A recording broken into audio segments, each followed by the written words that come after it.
Well, welcome back everyone, my name is Yu, and today we're going to be playing through Skirk's story quest, which I am extremely excited about. With everything that they have been putting out with Skirk, all the promotional material, all the trailers, the animated shorts, they went really hard on this character specifically. And I can't wait to see her story play out. So let's just get straight into it. I'm expecting to learn more about the Sinner, specifically Sortology, more about her. Hopefully we get to bond with her somewhat, because first of all, she respects us, our power, and second of all, we are a descender. She is not, but she is also from a different universe, so we have a lot of things in common, and there's a lot of parallels with her. So I just want to just sit there and have a chat with her. That's it. Whispers betwixt stars and night. Crystallia chapter act 1.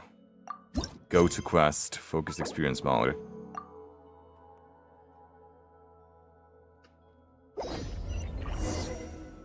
Alright. And we're starting in Leo, in Boo Boo Pharmacy of all places. That's something I was not expecting. Like, at all.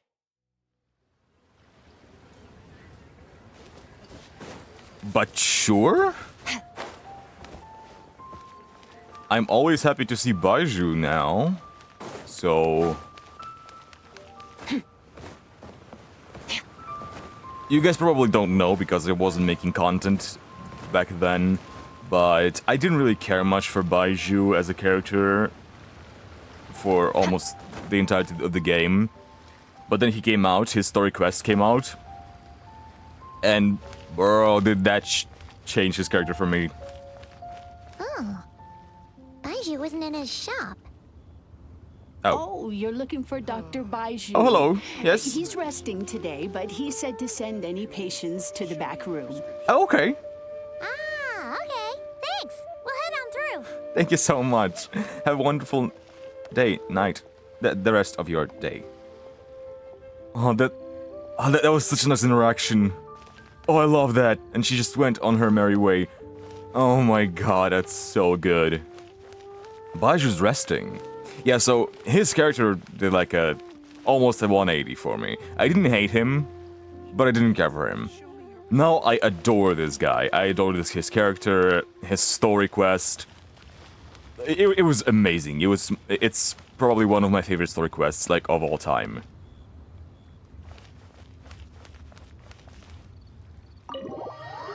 The philosophy, all those questions. Oh, it was so great. Hey, Baiju. Ah, Chang-chan's not voiced. I wonder if Baiju is... Oh, that's a shame. I'm gonna stick with the English voice acting for this time. Or should I? I don't know. Okay, I'm gonna stick with the English for now. We'll see where this goes. How many more characters there's gonna be muted. If it's gonna get to a point where there's too many, especially important ones, then we're gonna switch. But for now, we'll stick with the English one. Ah, looks like we have a special guest. Traveler, Paimon, welcome. W. What can I do for you? W Baiju voice actor is here. Love that guy.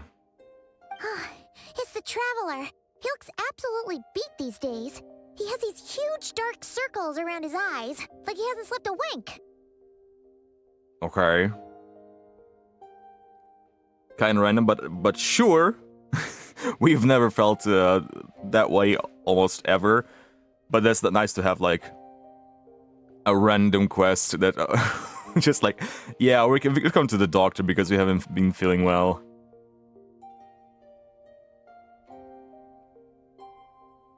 Also, I wonder where in the timeline this quest takes place. Like, when does it become available? It was available before we did the the new Archon quest.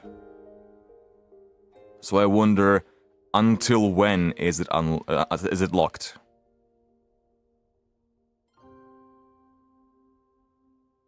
What are the quest requirements?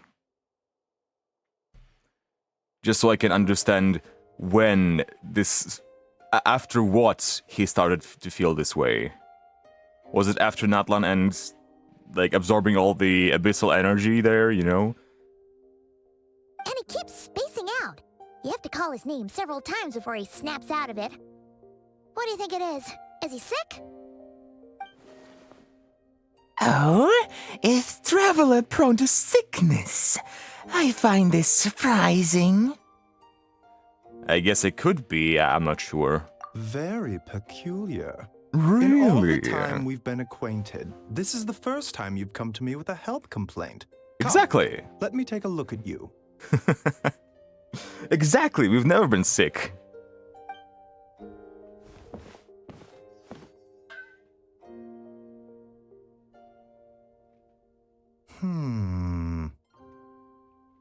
Give it to me straight, Doc.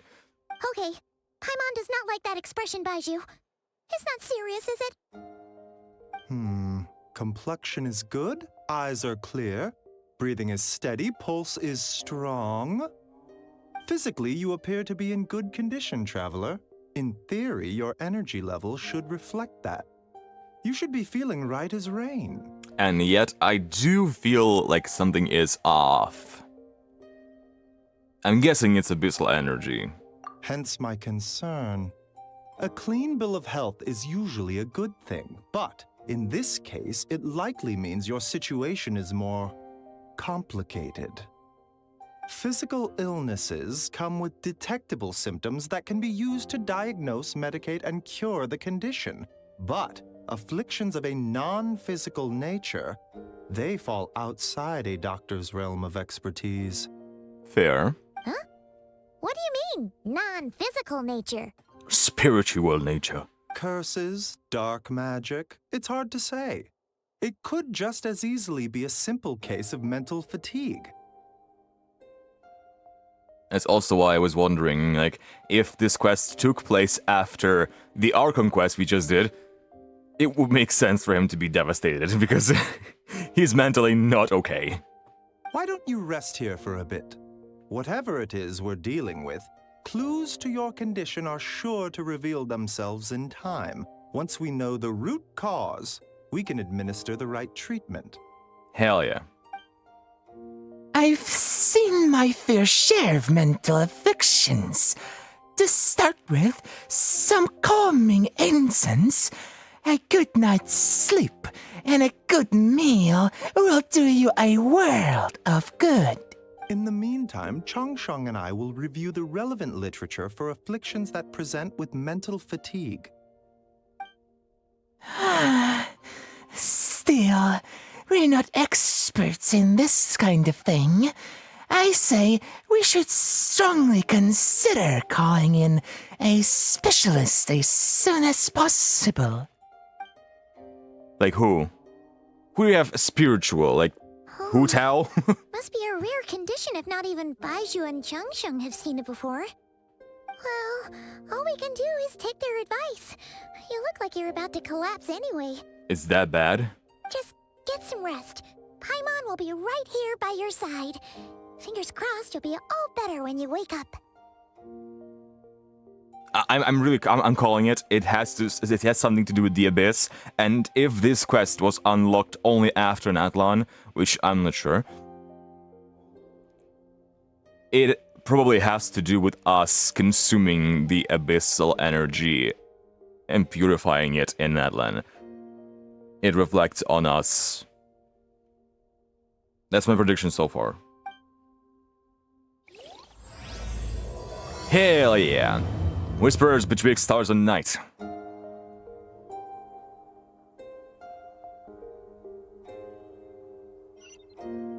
Alright, so we can rest now. We can technically rest. I wonder why they gave me the option to just walk around.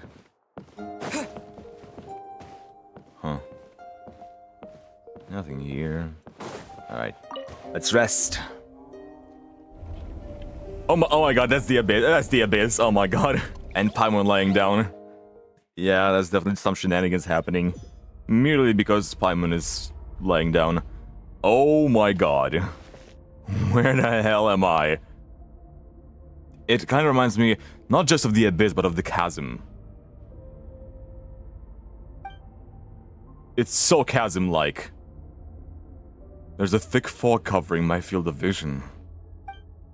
This feels more real than a dream, but too chilling to be real life. My breath freezes in my throat before I can even exhale it. It feels like my soul has been wrenched from my body and thrust into this strange and unfamiliar space. Whichever direction I look in, there's no end in sight. And worse than that, I think there's something in the fog, following me like a shadow. If this is a dream, how long till I wake up? And if it's not, then where in the world am I? Oh shit! God damn! What in the... Something just pierced through the fog and stabbed me in the back. But there's no blood. There's a strange light coming from the wound, and I see this familiar-looking spike retreating into the darkness. Deep inside, it feels like a part of me is missing, and now another weight of fatigue is washing over me. Ooh, that was interesting music. Traveler! Traveler! Oh, that's so weird. Those were the daggers of that guy inside the whale.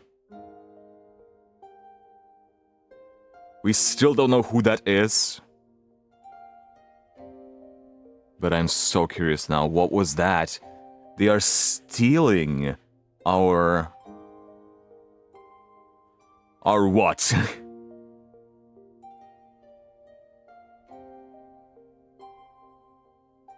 Some kind of light from us. Draining our energy. Huh. Rise and shine! Time to wake up! I guess. For once, you're making Paimon look like an early riser. It's already afternoon. Hopefully all that sleep did you some good. Feeling any better? Paimon, I need you to check if there's a cut on my back. A cut? What? Did you scratch yourself in your sleep? All right, let Paimon take a look. That's a reasonable guess. Nope, nothing there. Wait, did you have a nightmare? And you know what that means? Okay, don't panic. Paimon heard that dreams tell us what we need by showing us the opposite. So, if you had a nightmare, maybe all you need is something to cheer you up. Come on, Paimon will treat you to something yummy. Really, Paimon? When did this quest come out? Before Sumeru? Seriously. Haven't we learned by now?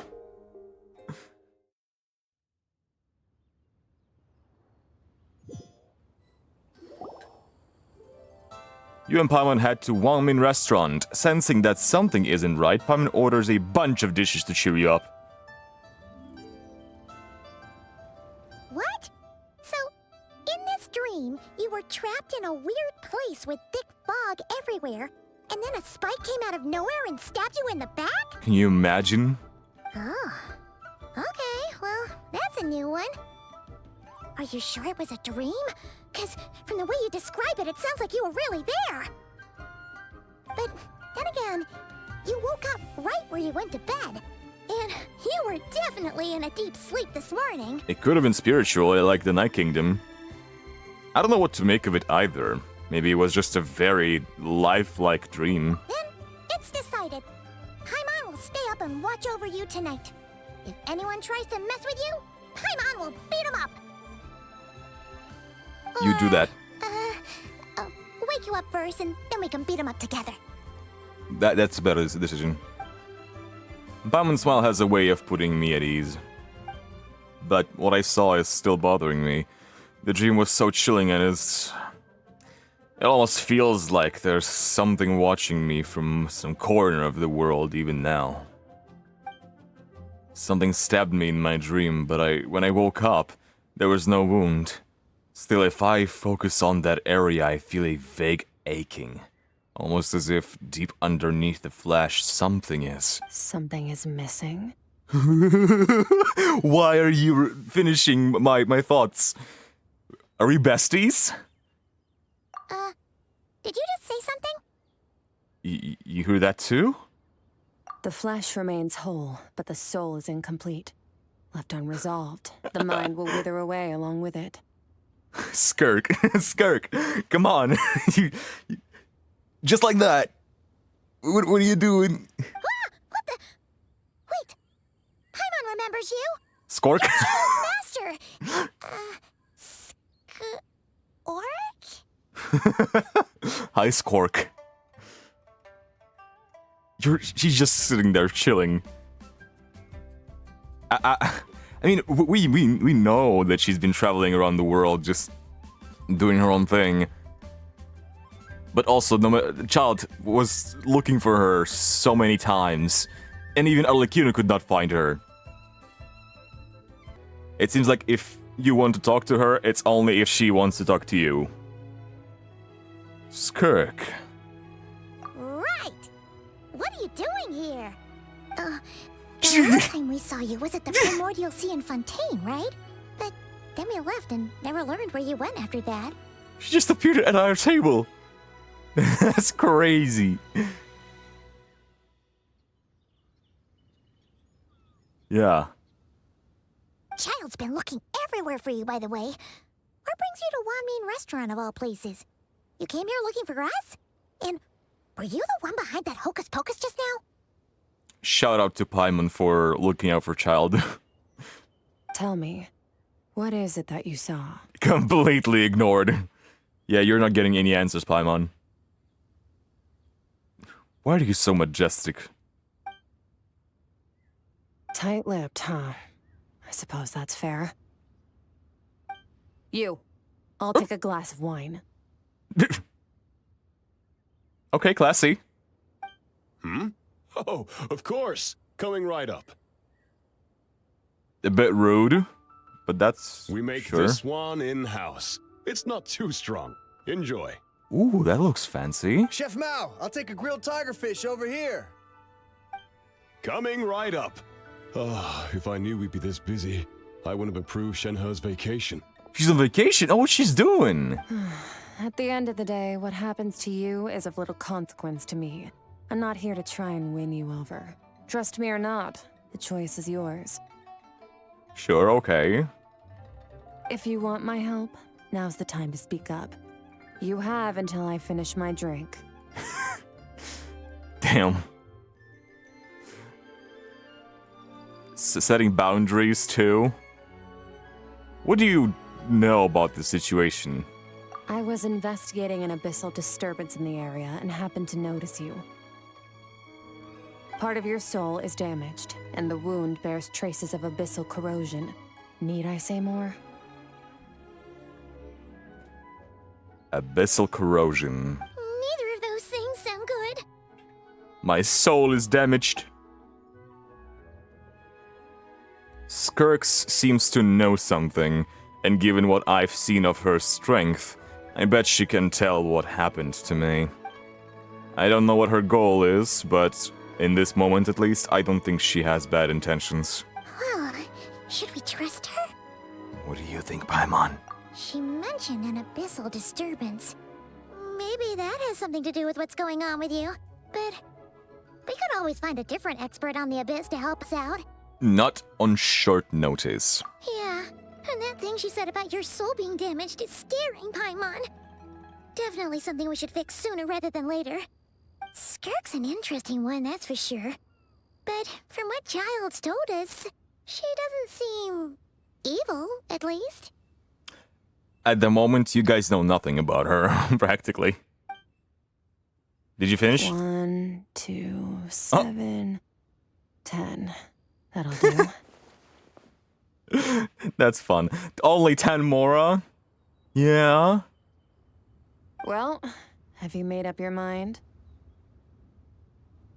Did you like the drink? I think it's worth more than 10 Mora, though. Okay, maybe 12. Oh, he spoke up, okay. What I saw was a dark space shrouded in a dense fog that wouldn't disperse. You gave Skirk a brief description of your dream. So that's all we know, Miss Skirk. Ma'am. Can you Ma'am? help us? Ma'am? So, you can disperse the fog. I understand. Come find me in the Guili Plains when you're done here. Oh, and I left cash for the drink on the table. Settle the bill for me, will you? Is that enough, though? Oh, okay. Huh? I like that they actually animated the Mora. She For once. disappeared. She just walked off. You and Pumpkin quickly finish your meal and go to settle the bill. Wait, hold on. You overpaid. Here's your change. What do you mean? Oh, no. This includes the drink, so it should be the right amount. So the drink is only 12 Mora? Damn! I didn't think you two ordered a drink. Hold on. We didn't. It was that lady who came and sat with us, remember? You brought it out to her yourself. Don't say who? You sure? I could have sworn there were only two of you at that table. No. I guess that explains why people don't see her much and can't track her. What the hell? How does that work? How does she tamper with their memories? What? But we remember. Paimon remembers. What'd you put in their dish, Chef Mao? Some kind of hallucinogenic mushroom? You got them seeing things. We're funny. You're a funny one, huh? Seeing things? Wait, so neither of you noticed her? Young lady? Paimon, that's... Tall, Yeah, wearing that's... a purple dress? She ordered a glass of wine. Yeah, Paimon, there's no point in doing this. Oh, now you mention it, that vaguely rings a bell. And it looks like I did open the wine jar, so it must have just slipped my mind. In any case, that settles your bill. Come again soon. So they don't remember her specifically, but he vaguely remembers what he did for her. Chef Mao, check please. Coming! Okay, what was going on there? It's like they didn't remember Skirk being there at all. Even Paimon was half convinced we hallucinated the whole thing. But that Mora she left for us was definitely real. We definitely did not hallucinate, and she definitely has some kind of way to remain hidden. To make people forget about interactions with her. And that's why she was able to stay unnoticed for this long. Oh, this whole situation is giving Paimon the creeps. But anyway, she told us to head to the Guili Plains, right? Let's not keep her waiting. Guili Plains, that is. Are you gonna teleport me?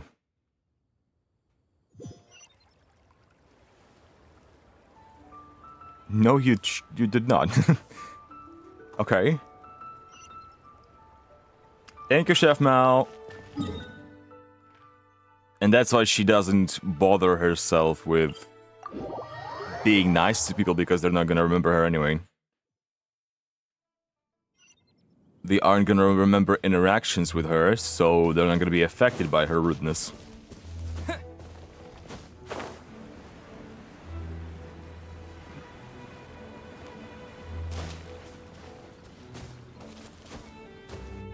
So I guess...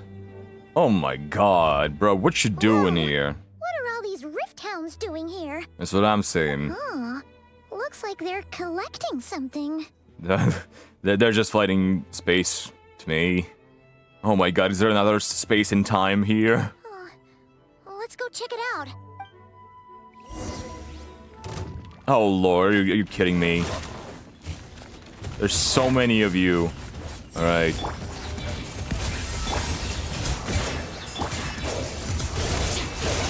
So satisfying.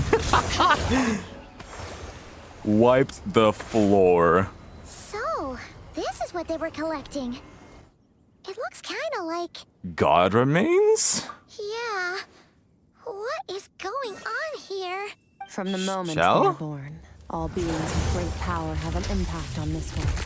Oh my Even god. if their body is sundered and their soul extinguished, their influence remains. I'm sorry, I'm not paying attention to what you're saying. I'm too focused right now. From the moment they are born, all beings with great power have an impact on this world. Even if their body is sundered and their soul extinguished, their influence remains. God remains. Gods are the most common example of that. The remnants of gods who fell thousands of years ago remain buried deep within the earth, carrying within them a warped will and a dark curse. Together, these remnants form what you call God remains, and it appears that some of those sealed here were dug up and removed. There are traces left, but they're fading fast. Boom! What are you touching her hair? What are you doing, fam? What are you, Joe Biden? Don't sniff that. What are you doing? Don't mind her. Nothing. Just wanted to make sure you were, real? God, she's so gorgeous. She's definitely not a ghost traveler. Paimon poked her, and she's solid. She's solid, got it. After you left the restaurant, the other diners acted like you were never there. Your life hangs in the balance, and that's what you're fixated on? Strange set of priorities. Hey, I have my priorities straight, okay? It was just a trick to avoid being perceived. If someone notices me, those memories are erased. Simple as that. What do you mean, just a trick? Unlike you, I have no desire to establish a connection with the world. The weak and the lowly have no right to remember me. They're lucky they only have a few missing memories to show for it. Why do you view them as such? The weak and the lowly. Now, can we please get back on track? Can we have a proper conversation later? Okay. Where were we? Right. The God remains. So, basically, there's now less of them here than there used to be, right? Isn't that a good thing? In our experience, God remains are 100% bad news. A lot of terrible things have happened because of them. Maybe it's a good thing by human standards, but power doesn't come from nothing, and it doesn't just disappear for no reason. The remains aren't just gone. They were taken. Like part of my soul was taken? Very clever, traveler. You aren't the only one who had something taken from you. There are victims like you everywhere. The only difference being, you can speak, and the remains cannot. Oh, So it went unnoticed. okay. Something similar happened in Sumeru. Oh, Within the span of one night, countless consecrated beasts were slaughtered, and a large amount of the god remains buried in the desert went missing. what the hell? That's crazy. What is happening? Which god remains went missing? Which?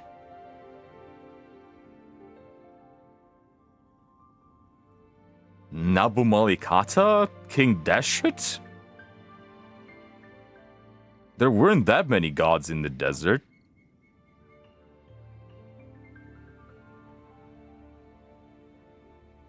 Of course, god remains are just one of the targets.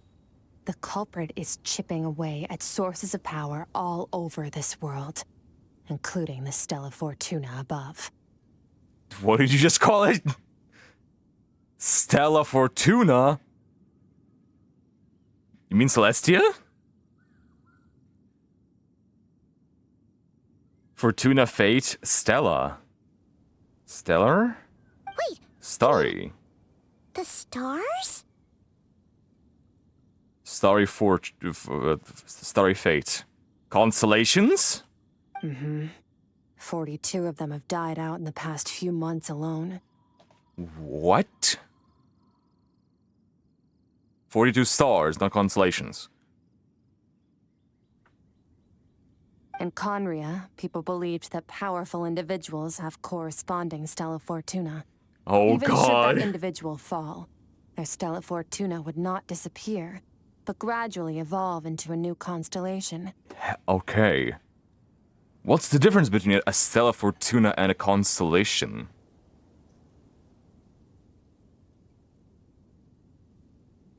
In Conria, people believed that. Yet now, stars are disappearing from the skies entirely, and it's not hard to deduce what's happening to the power they contain. Yeah. Something has been leeching power from this world, like a parasite steals nutrients from a host. And now, it's no longer satisfied with the remains of the dead. It wants you. I like that the rift hounds are still frozen there. Lady, the reaction does not last that long. This time, it only took a fragment of your soul.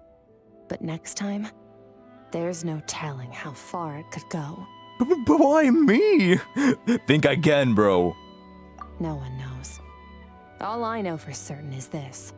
Getting back what you lost will not be easy. It's probably because we're a descender, right? Considering how much power this entity has stolen, it must be a god-level being by now at least. But that's not the real concern. God-level Souls are being. fragile things, and yours could easily be crushed if you go up against it. God-level being. Like if a Tuya Harbinger too. High ranking.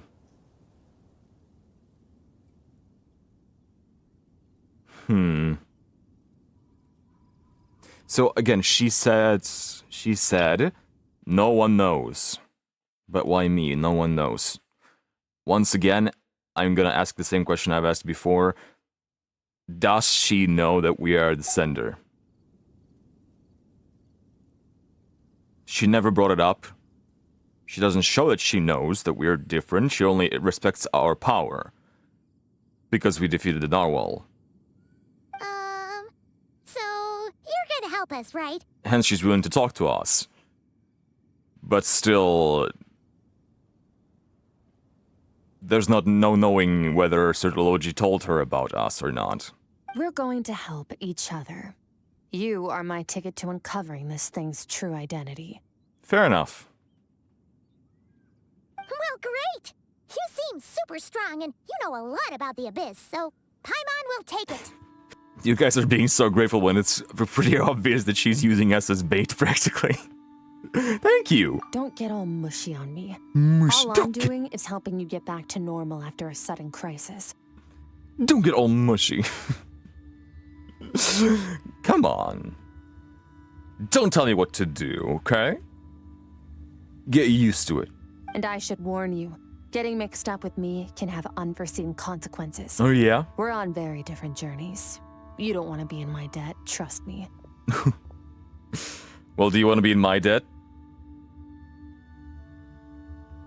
You help me uncover the truth behind this entity, and I'll help you recover what you lost.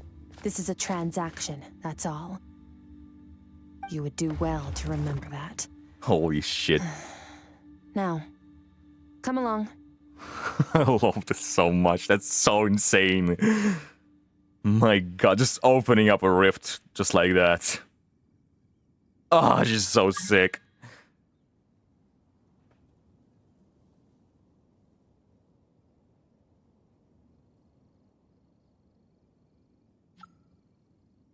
Ah, she's so sick. Yeesh! You'd think she'd be a little friendlier since she's agreed to help us. But nope. She's not obligated. Just like when we met her in the primordial sea. So cold. Whatever. If that's how it's gonna be, then she doesn't deserve our friendship. What she does deserve is a super embarrassing victory. Ooh. Okay, time to cook, Paimon. Time to cook. Paimon's got it. Frosty the Lavender Melon. Serves that Ice Queen right. Ice Queen. Why lavender melon, though? Isn't that, like, kind of what Ito calls you? Anyway, the important thing is that we get that piece of your soul back. So, let's follow her and see what sort of plan she's got. And let's try to befriend her. That's the real mission. Oh my god, just enter. Bro. Bro. Oh my god. Whee! It's so cool. Oh, here we are. Oh my god. Oh my god, the abyss. Whoa! This place is way bigger than Paimon expected. Where are we? This is where I live. I suppose it's the closest thing I have to a home here. It seems more like somewhere in the abyss. It is. I brought you here because time flows differently in this place. Oh, so we have more time to think. I don't know how much Ajax has told you, but when he fell into this space, I mentored him for 3 months. In that time, only 3 days passed in the outside world. Yep. Yep. So 1 day outside is 1 month here. Ajax! Ajax. Why did you skip that? Oh, right! That's Child's real name. Yeah, Paimon remembers him mentioning something like that. Do we ever hear him tell us his real name? I don't think so. I don't remember. So, a month here is equivalent to 1 day in the outside world? That should mean we're safe from that power-hungry soul snatcher for now, right? No, really. If he's also in the abyss. Yes, well, I didn't bring you here just to show you around. In the outside world, the Traveler could be attacked at any moment. But coming here has bought us quite a bit of time. Now, just need to figure out how to investigate that place you saw. The one full of fog. Oh, it's so space-like.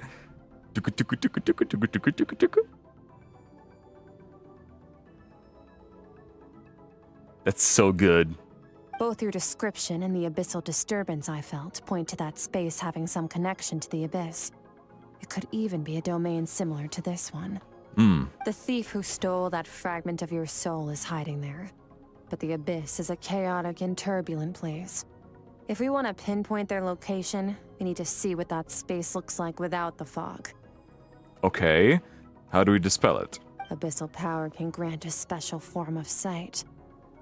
Have you ever wielded abyssal power before? Not that I'm aware of. Okay. Do you plan to learn? I'm kind of at odds with the abyss. That tracks. All the information you have suggests the abyss is something sinister, and that abyssal power is a wild and dangerous force that always spells disaster. Do you mean it's not the case? I mean, we know that she's using the power of the abyss, and it regenerates her limbs. And you're saying that's not true? Depends on your perspective. Floods and hurricanes take countless lives too. But if one day you gain the power to control them, what was once a calamity is now just another tool in your arsenal. Fair. I'll respect your opinion, though. Just means we have to turn to the second best option. And what's this? And thank you for respecting me and my decision and opinion. A little abyss crystal that contains my power. Ooh. Wear it on your head, and we'll be able to perform dream mirroring when we fall asleep. Dream mirroring. Dream mirroring? It means experiencing whatever the other person is dreaming. That sounds so Everything cool. you see, think, and feel. Oh my god. Bro. Since you haven't studied the art of using abyssal power, and have no plans to jump in the deep end right now, I'll have to do the investigating for you. Oh, that's so nice of you. With dream mirroring, every time you slip into a deep sleep, I'll see with my own eyes whatever scene plays out in your mind. Got it. Then, I can guide you through the dream environment, and we'll take back what was stolen from you. Huh. You make it sound so simple. So all I need to do is wait? Is there anything you need me to do? Tough to say. This is an unprecedented situation for both of us. Even assuming we do manage to find where this entity is hiding, like I said, getting your soul fragment back won't be easy. We'll have to defeat it at least.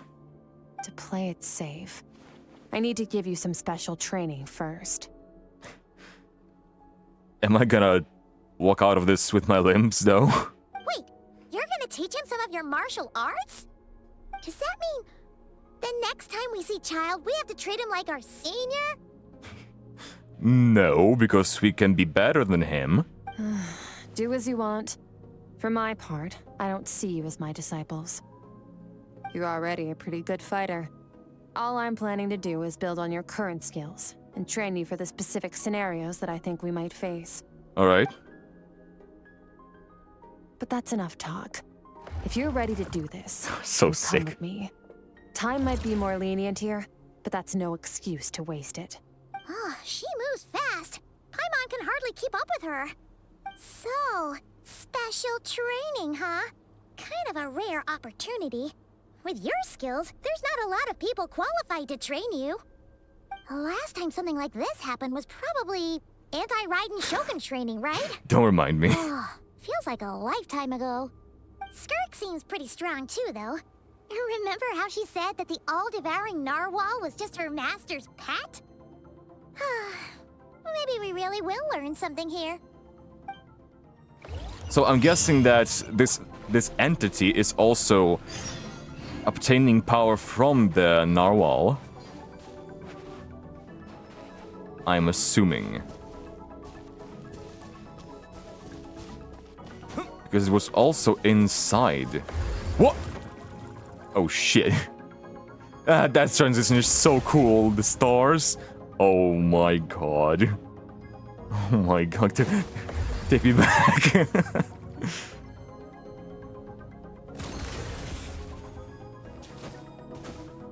We know that the narwhal was collecting the power of Primordial Sea. But then do you think like that dude inside was like a leech, leeching onto the narwhal and sucking the power out of it, feeding onto it? But still, after we defeated the narwhal... Actually, hold on. Now that I'm fighting Skirk, let me fight her on equal grounds. There we go. She gave me that weapon to train.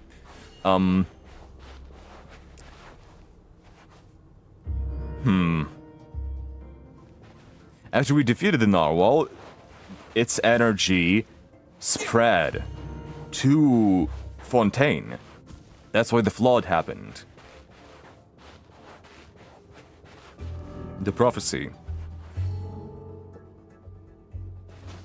So I'm not sure if that guy was able to get any of that power.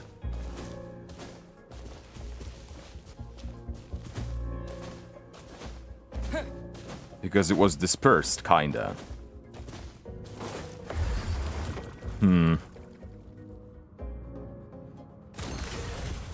I love that transition screen. Okay, are we gonna fight you, Skirk? What's this gonna be like? Ready? Dude, I really wish we will see Skirk's Foul Legacy transformation. And I really wish that her Foul Legacy transformation is not just her switching to a black outfit. Because if they will say that that is her Foul Legacy transformation, I'm gonna crash out. Because what the fuck do you mean? She just switches... Like, Child had 3 phases. First phase, his normal clothes. Second phase, his black clothes. And third form, his Foul Legacy transformation. So far, Skirk has been white. Her black version, black clothes version. There has to be another transformation, just like Child, right? Has to be. Bring it on! Your training will be split into 3 stages. Testing your blade work, Okay. elemental abilities, Okay. and reasoning skills. Reasoning? We'll start with blade work. You're no rookie in this area, so I won't bore you with the basics. During your long journey, you've no doubt sparred with a lot of talented sword fighters. Consciously or not, you will have picked up all kinds of techniques from them. Okay. You bet. There's Kaya, Master Jean, Kuching. Oh, and Kazuha, Ayaka. Yeah, we've met sword masters like you in every nation we've been through. True. But we haven't fought them. You sparred with a bunch of them too, right? Oh, well, I suppose guess. It's all gonna come in handy now. Not like on screen, though. Don't get too smug. In sword fighting, techniques alone are not enough. You need a cohesive system to bring it all together. A style or school of fighting. To use the human body as an analogy, your style is your skeleton, the foundation, the framework. Techniques are the muscles and other flesh attached to the bones. This is where your strength comes from. Improving your sword fighting is like growing that body. If your frame got bigger and taller, but you didn't add any muscle mass, you'd be weak and flimsy. Then again, if you packed on pounds of flesh without a big enough frame to support it, you'd end up bloated and unwieldy. Understood. So what's the next step? You need to do some introspection. Take a good, hard look at your past experiences and figure out which parts of what you've learned are just techniques, and which parts can be used to form your own system of blade work. We're gonna form our own? Only then will you get the full utility out of all your thoughts and observations along the way. Only then will every strike you deliver make perfect sense. I mean, that makes perfect sense, because otherwise we're learning all these moves from those different people, from different schools, as she said. Different techniques. And it's just gonna be a mumbo jumbo of different techniques. You know, everything is gonna be jumbled up. And so it would be better to form everything we know into one single technique of our own. Wait, is that it? Paimon thought you were gonna teach him some cool new moves. Like when you went swoosh and opened a tunnel to another place. One day, you'll reach a new level of power where you realize that even that's as basic a trick as any other. But right now, Damn. our sword styles are so wildly different that teaching you mere techniques is pointless. I guess. There are no shortcuts in the pursuit of power. Failure is your best teacher, and rigor is your coursework. Fair. That's all I have to say. Time to make a start. Train until you're satisfied with yourself. Okay. I love this. Now who are- focus. Destroy the crystal columns as swiftly as you can. Ooh. Holy shit. Destroy 7 crystal columns within 15 seconds. Alright. Do I use my elemental abilities or not? I'm not gonna.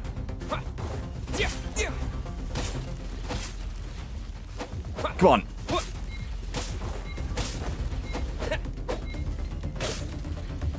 Easy. Crystal 900! They're just chilling and watching me. What do you mean 900? Can I use my abilities now? Yes, I can. I'm not even using my sword, bro. Oh, this is making Paimon's head spin. Hang in there, traveler! My stamina. I can't keep up. Damn. What do you mean 900?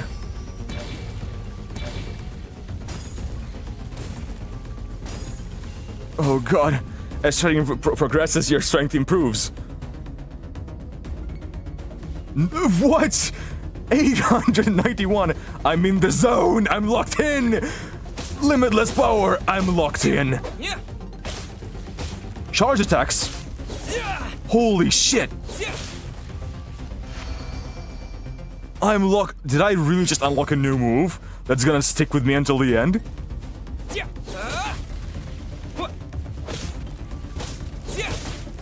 Holy shit!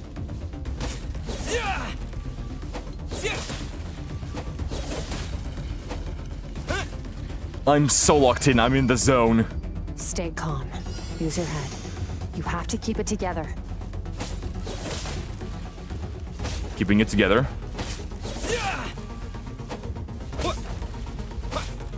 Oh shit. Okay, final one. 47. My god. I'm so locked in. Damn it.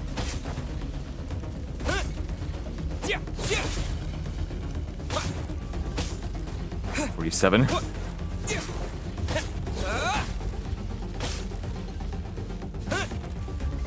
That's so cool.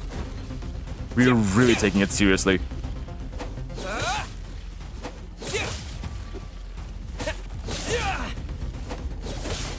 Holy shit, that's...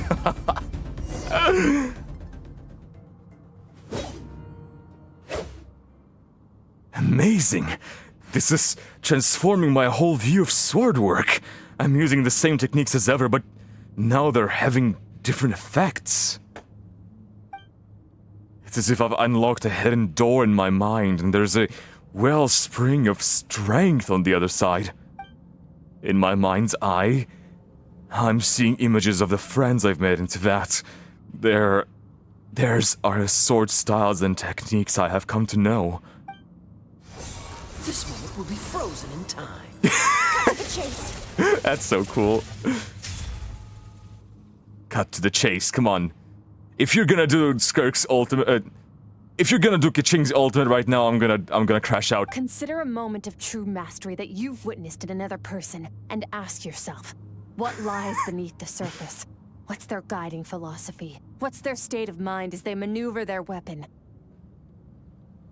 Why is he holding his left arm like that? Now take that and practice it right away with That's speed, so cool. skill, and strength, over and over, until your hand is one with your mind. This is the only path to true growth. Step on up. Lynette, Dance with the waves. Manilo, Kazuha.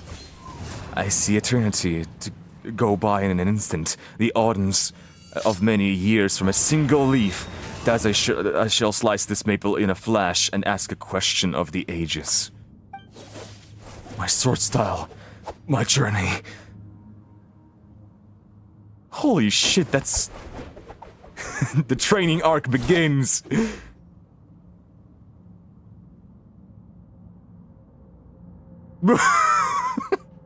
How long are we training? Yaemiko book. If you start to tire, empty your mind, but do not stop. Stay in that frame of mind as you keep up the fight. Get rid of all redundant movements. Imagine your sword is an extension of your own body. Wield it just as you wield your arms, hands, and fingers. That's what they all say. 'Twas on a deserted moonlit Xingqiu. night that the hero approached the vile dragon's limpid lair. Rain cutter! Rain Cutter. Feathers fleeting wet. The Ayaka! white heron treads water. A sight without flaw. Master of Inazuma Kamisato art Tachijutsu. Tachijutsu. Ayato? Are we gonna say Ayato? Finally. With each slash of my blade, I feel my strength increasing. I don't know if my weapon can contain all this power. I'm in the zone, I'm locked in. Limitless power is surging through me. I need a new sword, I need an upgrade.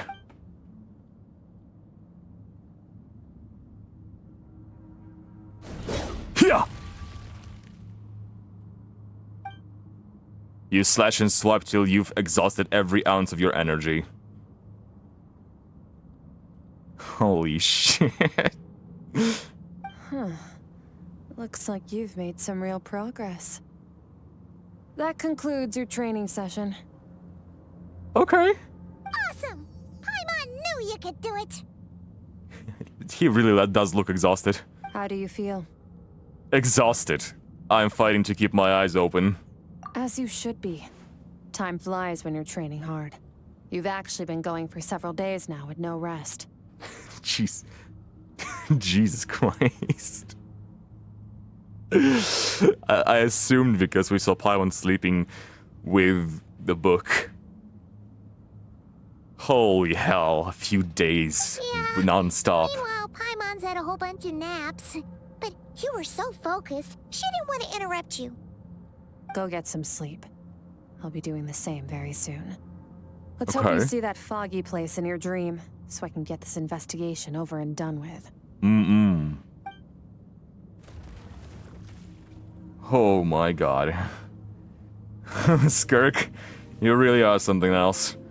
Whew. Sometimes, you have to practice a single movement 1 million, maybe 10 million times, before the breakthrough moment comes. Nothing in the outside world can help you in this process. The most important thing is to remain patient. My god. Okay, hold on. It's still there. It's still there. That last swoosh. Please tell me it stays with me. It's not gonna make much of a difference. Oh, hold on, maybe. It's gone. Never mind. Never mind, it's gone. That's so cozy. Are you kidding? Aw. A new hairpin! Yay! It looks like a Nakasha terminal.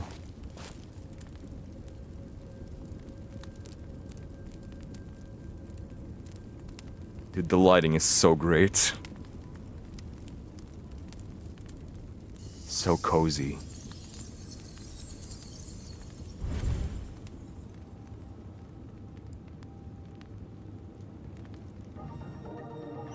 Again, this music.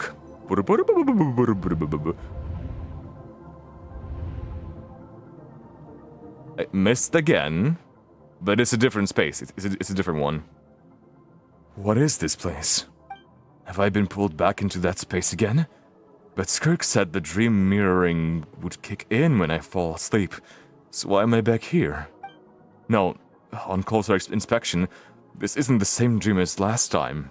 It's dark and gloomy, but there still isn't that chilling fog that made my hair stand on end. Hold on. If dream mirroring is a two-way process, maybe I'm seeing inside her mind while she's exploring mine.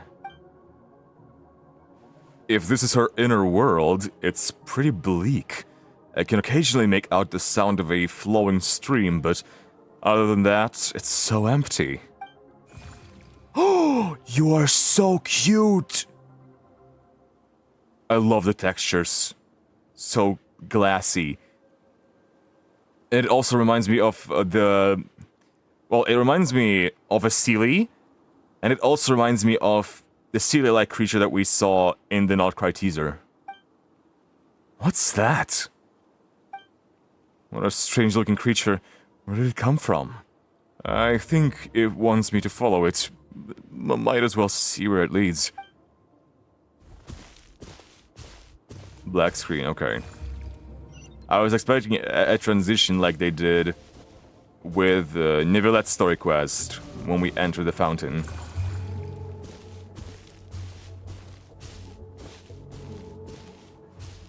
Who is this? It's so cute. Skirk, why are you skipping classes again? Oh. We've talked about this. Strict female voice. Skipping classes. Don't tell me this is from her universe, from her planet.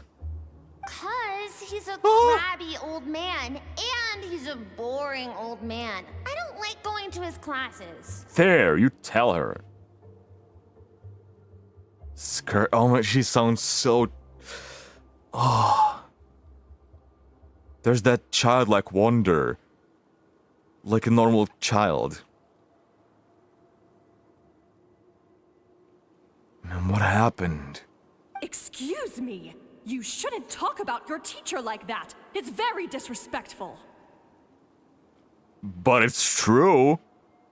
All right, let's not get into a big fight about this. Skirk's learned what she needs. There's no point forcing her to sit through more classes if she doesn't want to be there. Thank you. But I'd still love to hear about what you got up to yesterday. Why don't you tell your dad all about it? Parents, dinner table. I went diving and I heart. saw this huge fish. I never knew they could get that big. It looked kind of dumb though with that stupid big fat head. I tried to shake its fin, but it just spat water at me. Oh my god. Whoa, whoa. That's so cool. We're getting to hear about the life on the other planet. And yeah, she's... oh my god, the voice acting is so good. Cat put her entire Capitan Nusi into this one. Oh, and today I'm gonna go to that prairie up north. There's supposed to be this giant bird there that can spit fire. I bet if I climbed on its back, it could fly me all the way to the stars. These things all sound so dangerous, and yet they're so casual to them. Then I suppose your old dad should get one as a pet too. As a pet. Otherwise, how are you gonna hear me call you for dinner up there in the stars? Dinner up there in the stars? It was that common? When it's time to eat, I'll come back on my own, Zilly. Anyway, gotta go. Bye, Mom. Bye, Dad. Wait! Put on a coat at least. You'll catch a cold. I'm talking to you, young lady. You spoil that child, you know. Ever since that merchant ship arrived, she practically lives outside. Always Merchant going on ship. about exploring the beyond one day, whatever that means. Bro! Ugh! I'm getting such a weird vibe. It's like, it's so casual. It's such a nice family. But also, it's so outlandish. It's so out there. They're just casually talking about these things that are way not as casual to us, and even into that, you know? Ah, let the kid do what makes her happy. Besides, we both know you're all bark and no bite. Come on, our little adventurer is gonna be hungry when she gets back. Let's get started on dinner. What's that supposed to mean? My god, that's so fascinating. How are we learning? Guys, I can't jump. I can't jump. What is this, HSR? I can't sprint either.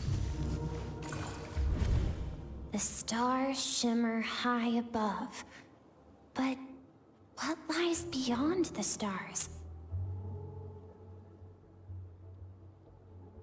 We know she's not from Teyvat. We know that. But it's all thanks to us watching the animated short. If we didn't watch it, I wouldn't know that she's from beyond Teyvat. This would be so confusing. Mountains as far as the eye can see? An endless snowy plain? Or maybe buildings taller than the sky, like the people from the merchant ship said. What? Buildings taller than the sky, like the people from the merchant ship said. What are they feeding us? There's a planet somewhere with skyscrapers that go beyond the sky.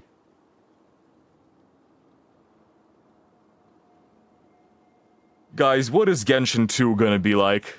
What? I can't be the only one asking these questions.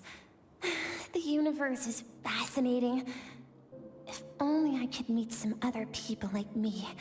We could set sail together and explore every corner of the world. I'm sick of being a kid. There's so many amazing things out there. I'm ready to see them all.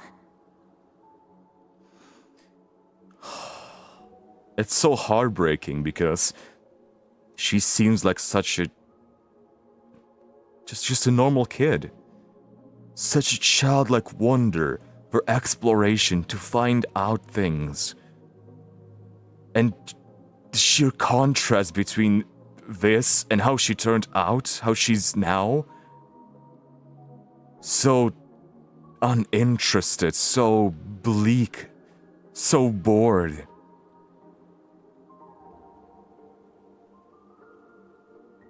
What happened? What made her this way? Was she like this before Sotology found her?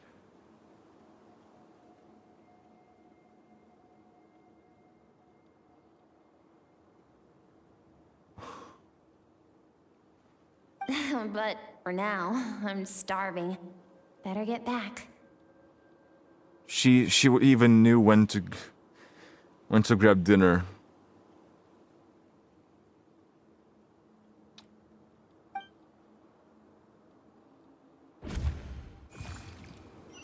Bro, what are they cooking?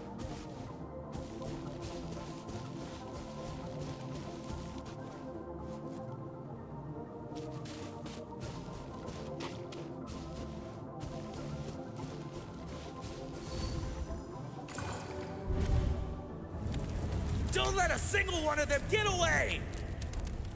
What is going on? No, please spare the children. Stay back. They're coming! Run! Help! Holy shit. Eliminate the threat. Take them down. Don't be scared. Ah! Holy shit. We'll never make it! Fire. There's fire everywhere. What happened?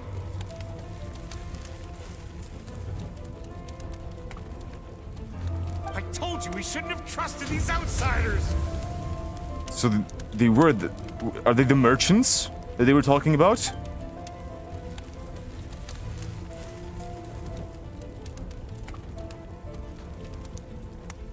Why are you doing this? What did we do to deserve this? We welcomed you with our finest food and drink, showed you the best our home has to offer, gifted you cloth dyed by our own hands. And this is how you treat us? Run! Save yourselves! This is messed up. Captain, Zone 3 is clear and we have Zone 2 surrounded. Holy shit. This reminds me like something out of Limbus Company. What is this? What is Genshin turning into? What is going on? Begin extermination. Careless Remember officer. the orders from upper command. No one is to be left alive. Upper command. There's someone out there in the space that commands to destroy. I'm guessing destroy a planet, or at least to destroy, to kill everyone on the planet. Rest assured, sir. We have enough munitions to annihilate these savages and burn their entire Savages? civilization to the ground. Good.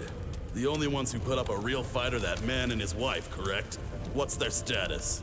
Oh my god. We shot the man in the ankles and the wife broke her wrist attempting to fight back. They Shot. won't be doing much more fighting. They're holed up in their home for now, but they won't last long. So they have guns, I guess. To prevent them from making some kind of last stand, we're planning to clear out the other zones first so we can send a bigger squadron to surround them. What? If you're just planning to eliminate everyone, why are you doing it like this? Well, well. Turns out some of these beasts do know how to use their claws. Now the threat these savages pose will be undeniable. Disgusting. I was wondering if there actually is a reason. Some hidden reason that these guys know.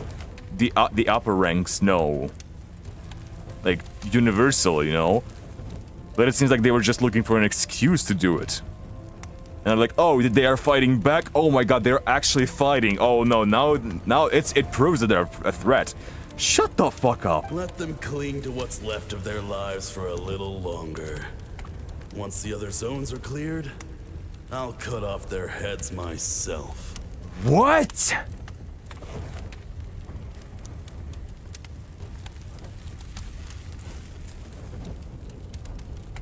Bro, what is going on in the universe? What is going on the other planets? Is the oh my god, everything is now orange.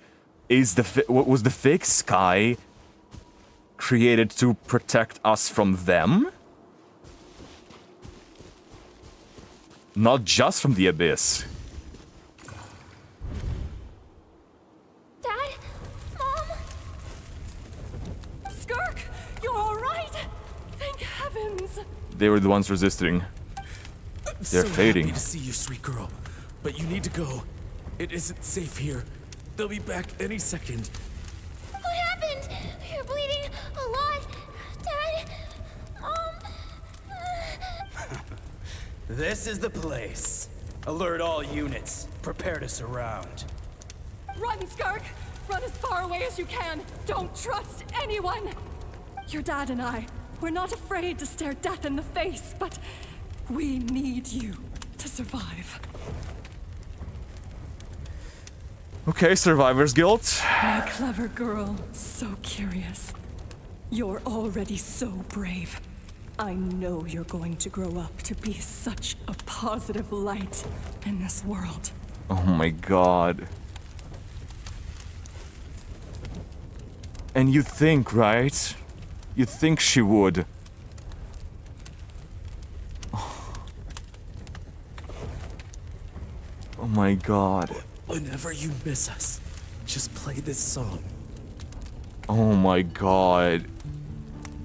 The guitar. Remember, life is a gift. Don't let darkness claim it. Break down the door. Don't. What we have here. Bro. A savage that can pluck a tune. Chills. The show's over. My whole body is full of chills. You cannot play this guitar right now. That's the exact same. Stop singing! Shut it! I said shut it or I'll make you! Fine. Have it your way.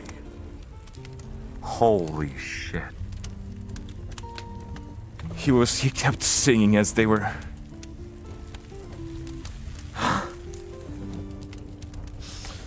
I'm sorry, this... Shit.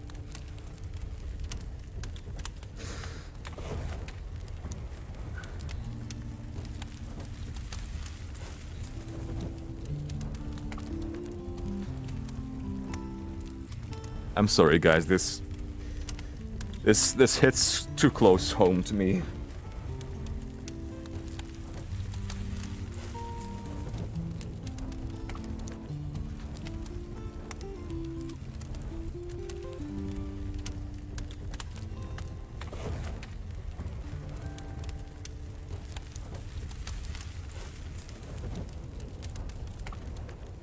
I really... I don't even know if I can talk about it. I don't know if I want to. But...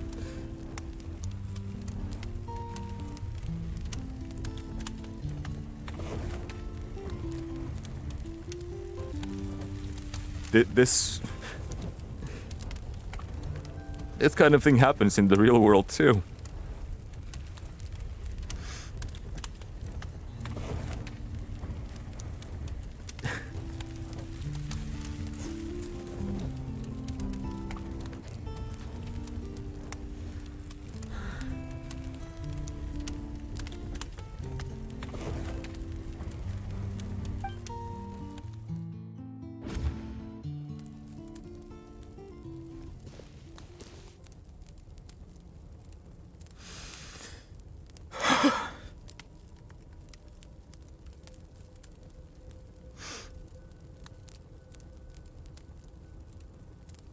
I'm sorry, that hit too close to home.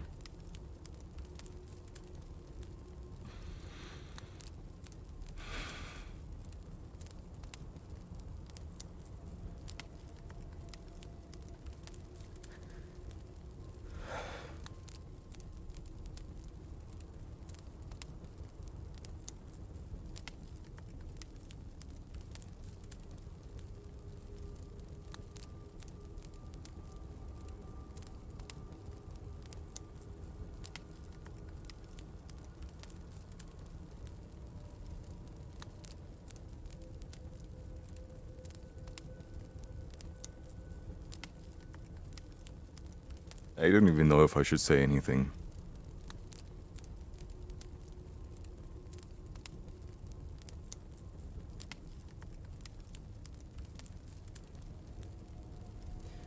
You know, I'm not gonna elaborate. I'm just gonna say, fuck Nazis.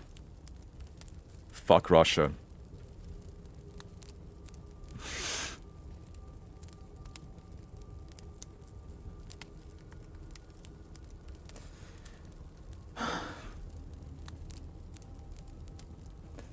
What was that?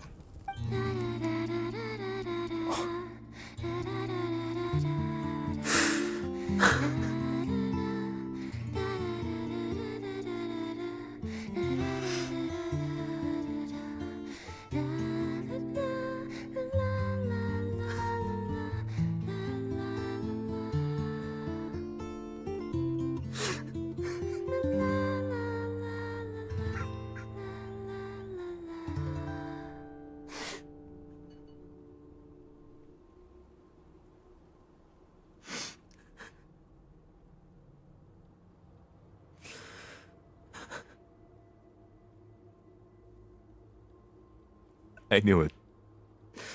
I knew I knew this melody at the end of her animated short meant something.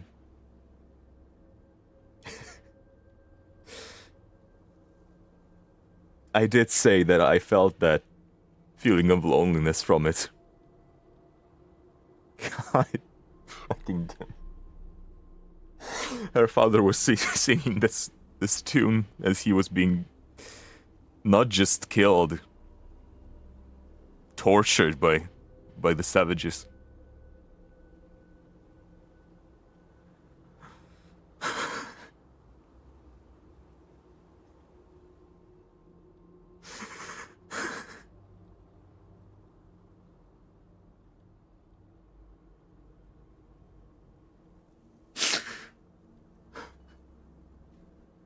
I'm sorry.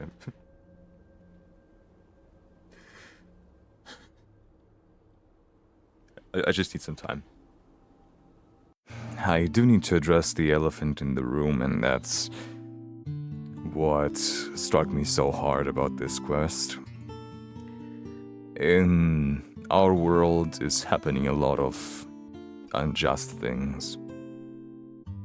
Things that happen out of prejudice or power. And people are suffering from it. And I am one of the people that were affected by these kinds of events, as well as millions of other people.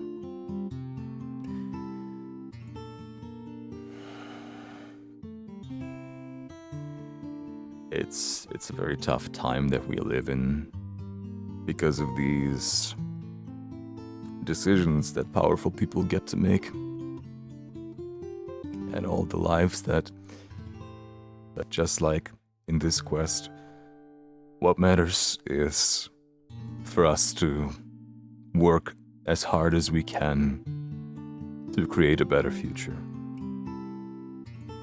We can't influence much. I am just a person that makes these silly videos on the internet. I know I can't influence a lot of people. I can't do much. Nothing I do will be able to change anything. But that doesn't mean that we should stop improving ourselves. We need to be better with each day. We need to work for a better future together, no matter what it takes.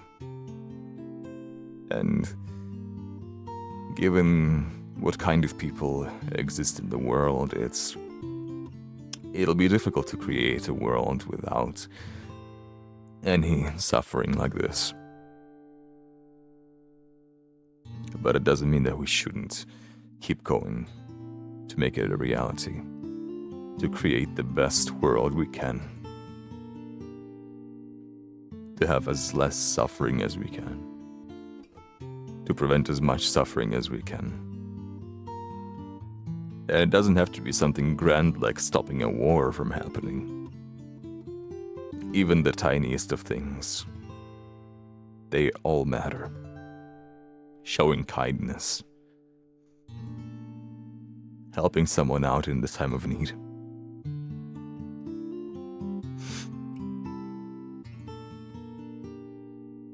Because you never know. Something that seems really small to some people may be in someone else's entire world, and could literally mean the world to them. Like this channel of mine, for example. The things I do here, they're just on the side. Because for the most part, my life is mundane. I just go to work, and that's pretty much it. Doing my YouTube and the content that I'm making is my way out from the suffering of the real world that was inflicted to me and many others. And I just hope that in doing so, I will be able to achieve greater heights, and therefore be able to help as many people as I can. Because I myself have been in that situation. And I too don't want people to be in that same situation ever again. So it would mean the world to me if you could support what I do, so that more people could see it, so I could make more ambitious projects, more cool things, work with more people,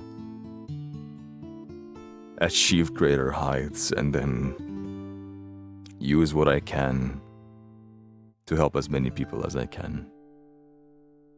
That would mean the world to me.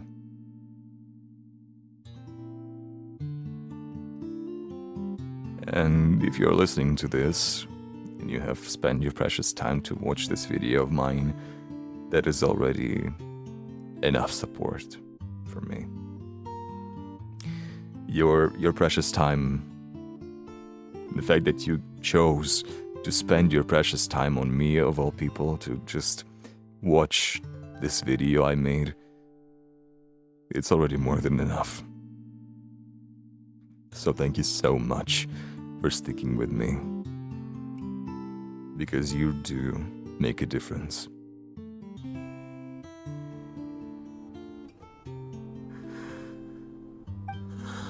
Oh, you're awake?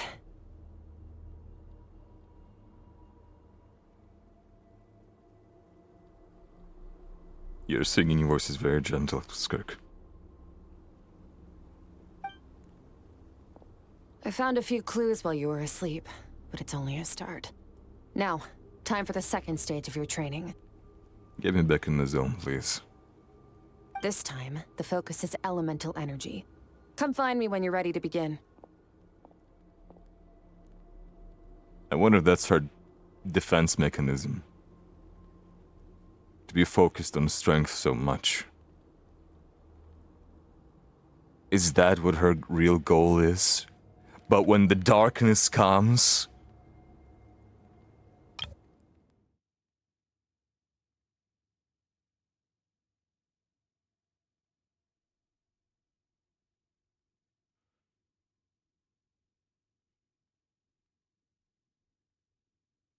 Don't trust anyone.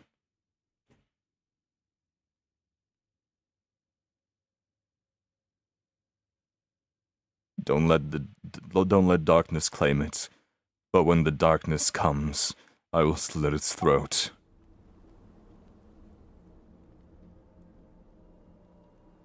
She wants revenge.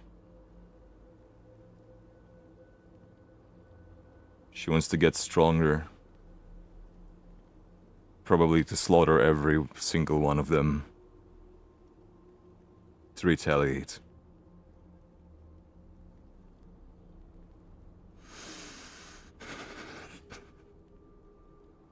This is a very real thing. A thing that is happening probably in a lot of places, actually, in the world.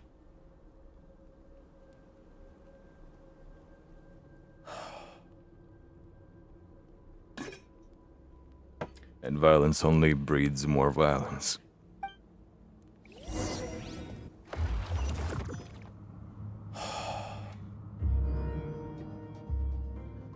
Well, that came out of nowhere.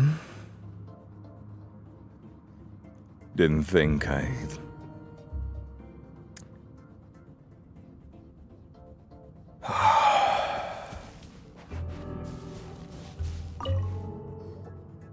Man, staying in the abyss feels so surreal, don't you think?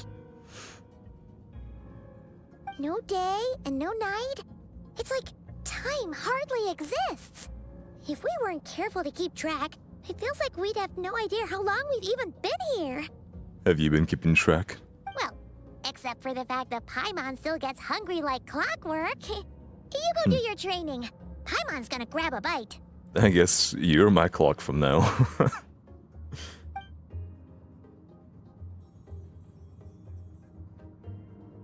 I'm ready to start. The way I see it, the pursuit of power is divided into 3 stages.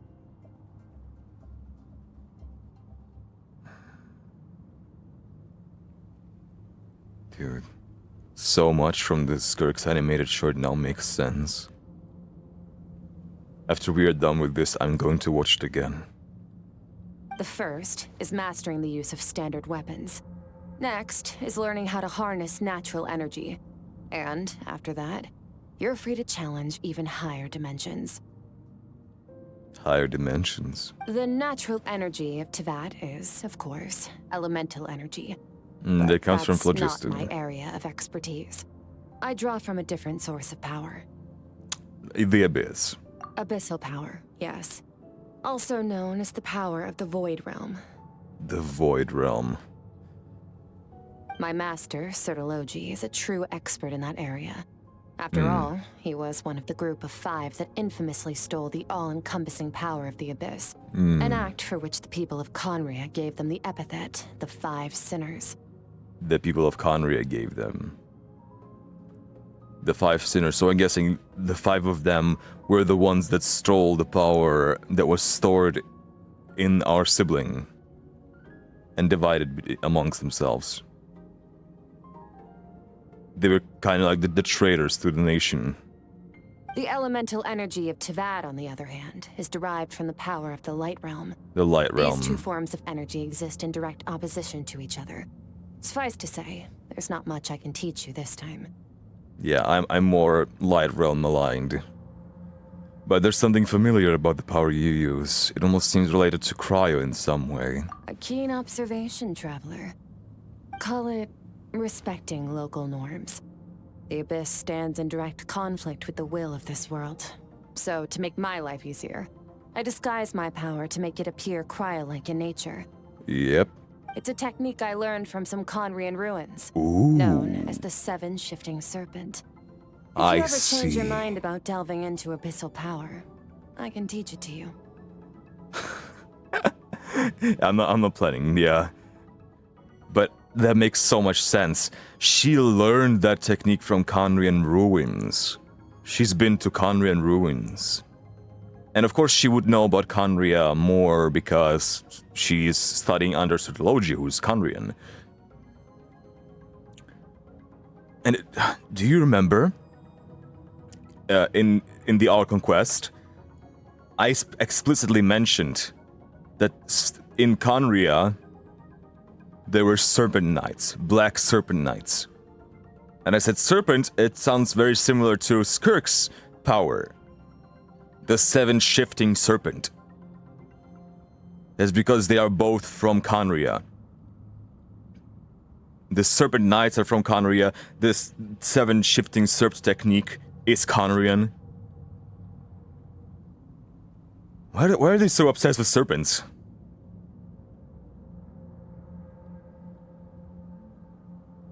I have the ability to purify abyssal power. So I've heard. Really? You seem to have a knack for removing abyssal power.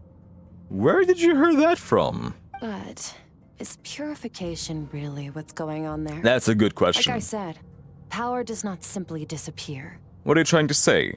AKA, we've been kind of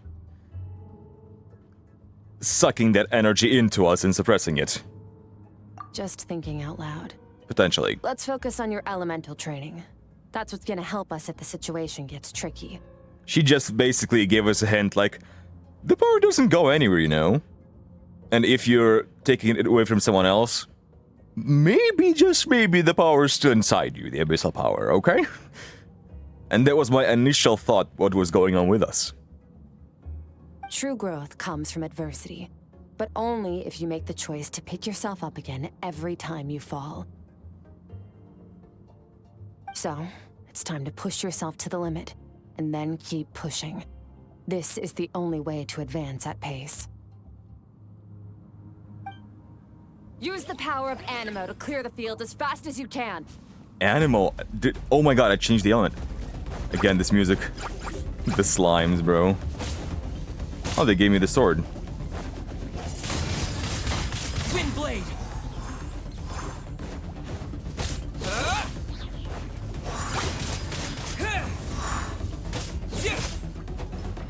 Okay. No, god damn it. The cooldown is so little.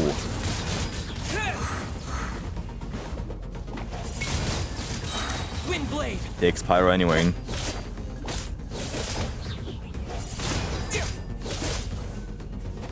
We have our slash back. Observe your surroundings. Look for things you can use to tilt the scales of success in your favor. Yeah, I sure found some.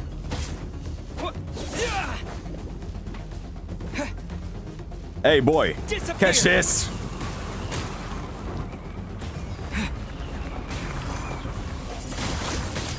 Windblade!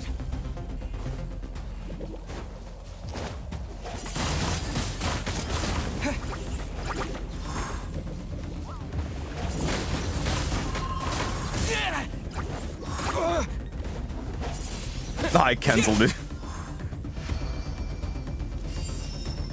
Okay, that's it. You train the elemental power one by one, ending with Hydro.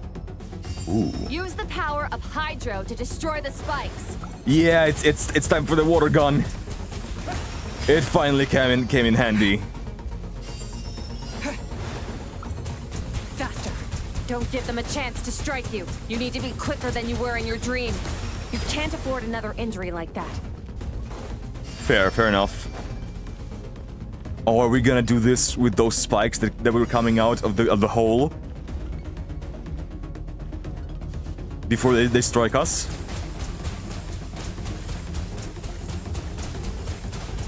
Water jet! Dude, the cooldown is so little.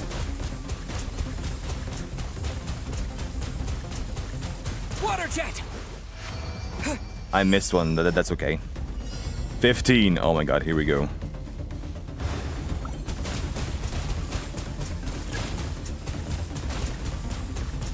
Ah, shit. They are attacking me. Yeah, I feel like this is gonna be a battle. Water jet!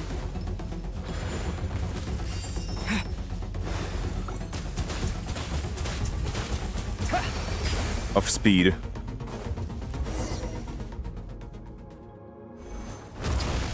Along my journey, I've gained different elemental abilities, but I've never trained them all at once like this. Why? Why didn't you, huh? Are you saying that you are going to use them more often like this from now on, please? You need to understand what makes you special. Oh, so what does make me special? The ability to wield elemental energy without a vision and switch between the elements at will. Exactly!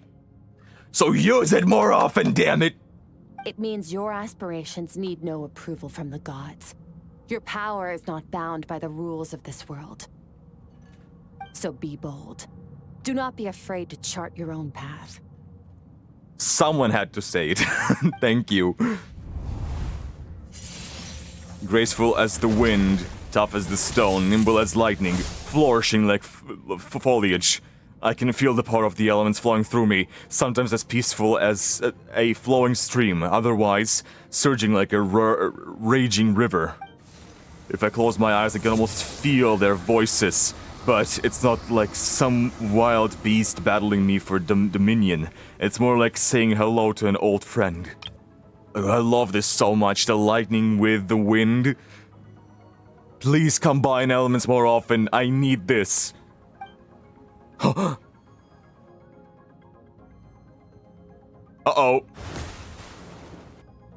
Damn!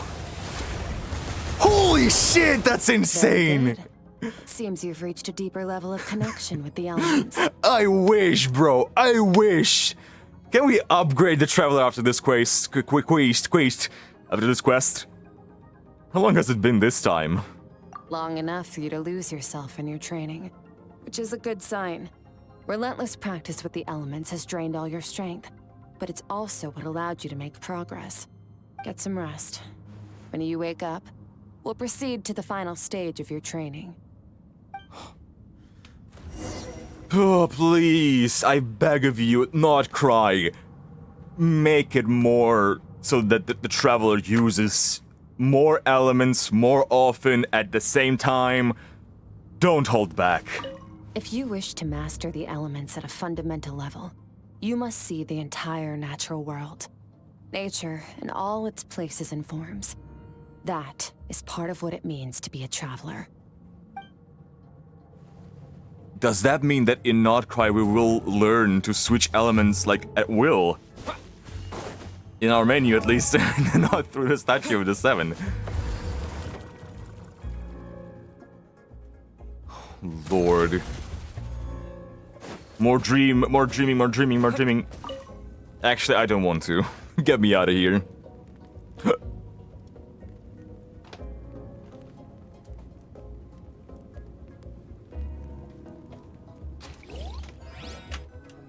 And down we go. This place again. God damn it. Alright. Did you bring me here? Who are you?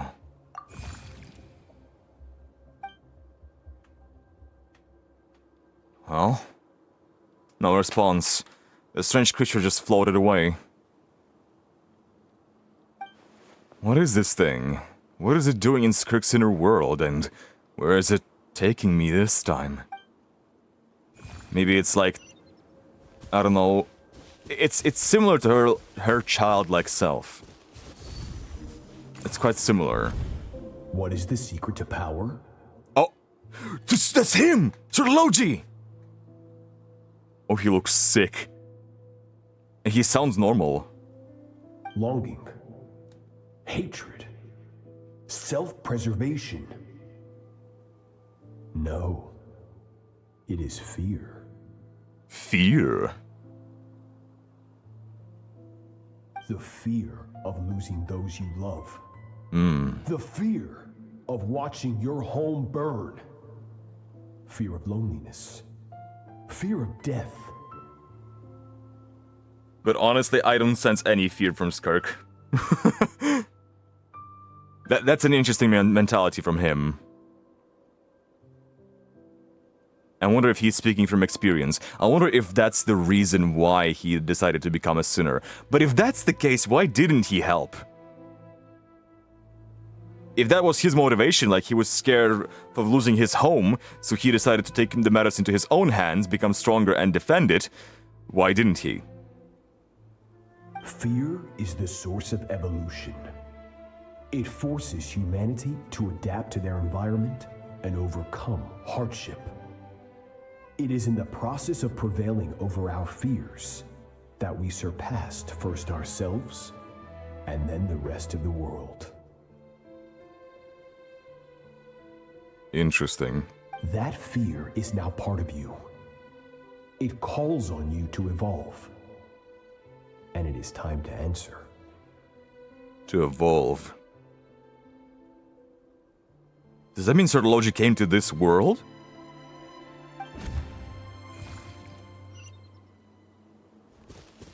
Came to her world. Found her here.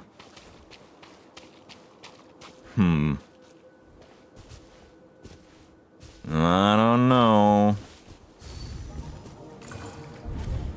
Any minute spent missing home is a minute wasted. Practice your sword work instead. Do not make me tell you twice. But, Master, I can barely lift the sword anymore. If I keep going, I feel like my wrist is going to break. Oh god. Are we gonna see her losing her limbs? Well, not see, but witness the moment when she does it. So it has not broken yet. Savage.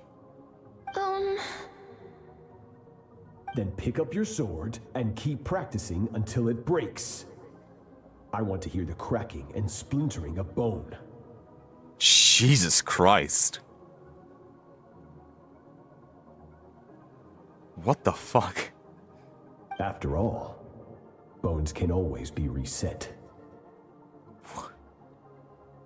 Well, because of the abyssal power, I guess, but... God damn it. You can still feel that in her voice, that she still has that childlike nature to her. She didn't sound monotone yet. That means Certology broke her. Once again, you survived. How do you feel? Once again, you survived. Bro. He broke her both physically and mentally. Cold. In pain. Jesus. These are signs that you are adapting to the abyss. Each time the flesh is torn and the spirit crushed, each time you claw back from the brink of death, you become stronger. It's literally like an experiment to him, too. I now understand why these people sought to destroy your homeland. Huh? Your potential goes beyond even what I could have anticipated. Hello? There we go again, you see? I was wondering if there was an actual reason that those guys were afraid of them. And Certology sees something in her and says like, yeah, dude, you guys are no joke. Like, you have a lot of potential. But again, it's potential. They weren't a threat. They just had a potential of becoming one someday, maybe. And that was enough for them to seek to destroy them. Jesus Christ. But you still have much to learn in your pursuit of strength. Your mind is rife with distractions. From now on, I shall show no mercy in your training. Oh, bro. You must learn to shut out all the pointless emotion. Crush the self that makes you weak. And become master over your physical form. Disgusting. He made her into this. Literally.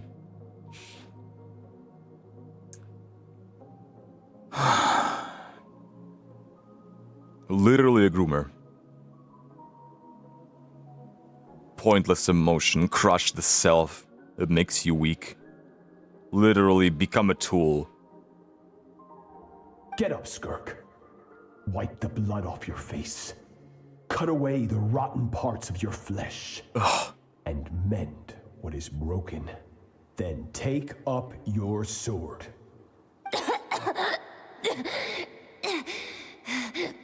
Yes, Master. Jesus Christ.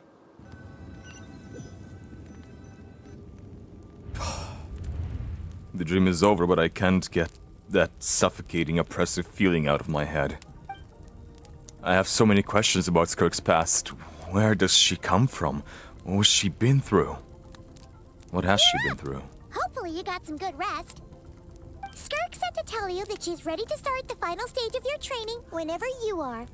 So, want to head over now? Or did you want to wait a little?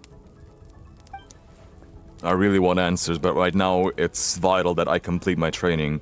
And given the state Skirk is in now, Sirtology taught her to shut herself away, to not show emotion. It's after that, after everything she's been through, God, it's impossible. It's almost impossible to make her open up. But she didn't completely seal that away. There is still hope for her. Because even though she sealed those quote-unquote pointless emotions and seems cold now, she still reminisces about old times by playing that guitar and singing that tune. She still remembers the last words of her father.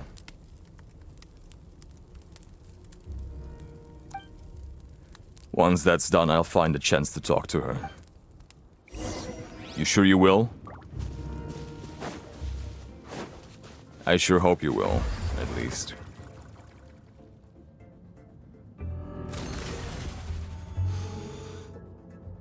Let's get this, Skirk. From your training so far, you have gained better command of the sword, and more control over your elemental abilities. It's all thanks to your guidance. That's only part of it. Experience is the real teacher. Your journey, the friends you have made, the dangers you have faced. These have taught you more than I ever could. Yeah, but you're the guide that showed me the way. Now, it's time to focus on how you react under pressure. Okay. You must be able to think rationally, even in unpredictable combat situations. All right. To simulate this, I'm going to attack, and you're going to block. You're going to attack me? Ready? Holy shit. I don't think I am. Give me your worst. Not bad. That defensive stance looks near unbreakable. That sword, though. Just like your sister. Oh. That reminds me. You still don't know what happened to her, do you? Why would you sneak that in right like that? Okay, I see. That's the training. That's the training. Oh, yep. She made us hesitate. She caught us unaware. Yep. Fair play, fair play. Hey, no fair! That's cheating! No, that's the training, Paimon. You think every opponent has the same moral code as you? You can denounce their deplorable methods all you want. But only if you live to tell the tale. The dead don't get to complain. Yep. Yeah, that is completely fair. Strong emotions will always arise in combat. Anxiety, anger, fear. Ooh. But a true warrior is never at their whim. Only when you are free from the influence of emotion can you make the right choice, no matter the situation. Are you describing yourself? How amusing. Almost sounds like you think you know me. I'm just trying to do the same thing on you. Seeing if you react in any way. But you don't. You can choose your own path. We are not the same. We are not the same, definitely, but we are similar. Let's begin. Try to use reason over emotion. Make the most rational and advantageous decision in any given moment. This is your final training session. Look alive. Look alive. Alright. What have you got for me? Same drill as before, but this time I'm going to interfere. Hold your focus.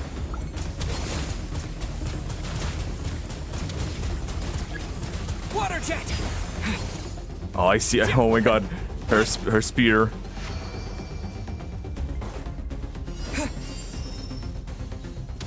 Holy shit.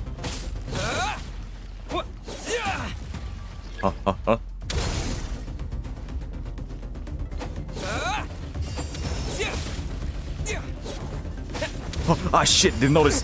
Fuck.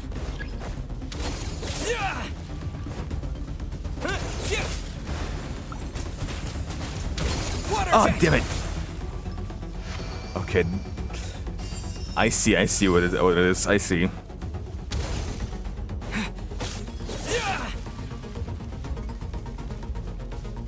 Okay. Looking out. 8 seconds. Water jet. Okay, nothing under me. Got him. Shit. Don't see anything that's pointing at me.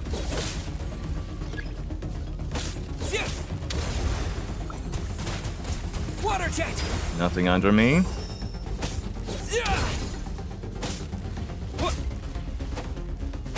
Oh, damn it. She got me. Not bad. Better than I expected. Still not the best. It's not easy to control my emotions. The battle is overwhelming, but if I can just focus all my attention on what my opponent is doing and how I should respond, it's almost like my emotions take a back seat. You're getting the hang of it. Yeah, it's like when you're in the zone, when you're locked in, focused on the battle, you don't notice what's there that much. The first step to controlling your emotions is controlling your mind. You want a unified train of thought. It all comes down to focus. Yeah, once you focus on the fight, on the enemy's moves, how to dodge and everything, once you're focused on that, you don't really pay attention to anything that's bothering you. Focus. Focus on the battle. Looking around. I think it's working. I can choose to tune out anything that isn't relevant to the battle. But I think I'm still pretty far from having full control over my emotions.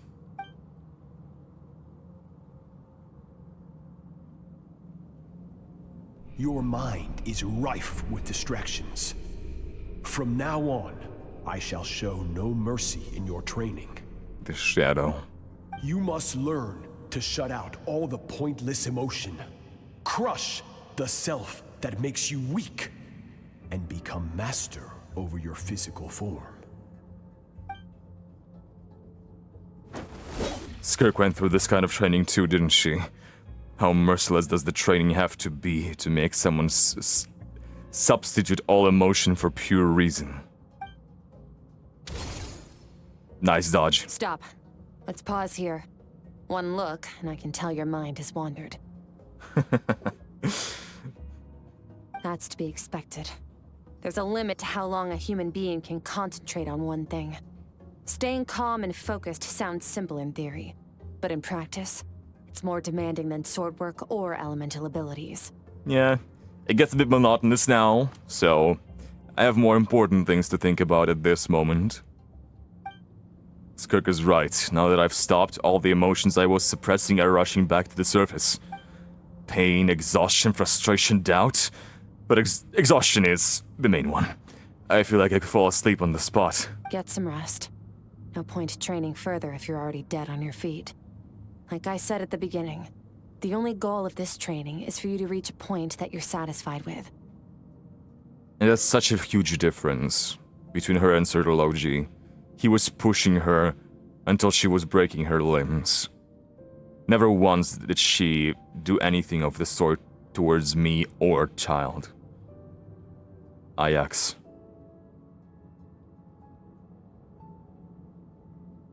You managed to push past your limits, which is a good start. You can be proud of that and sleep well knowing that you've earned it. And look, she's even giving positive affirmations. On top of the constructive feedback. Bro. Why is she's the GOAT. She's amazing. God, I wish things turned out differently for her. Oh, thank you. You're even giving me a reward.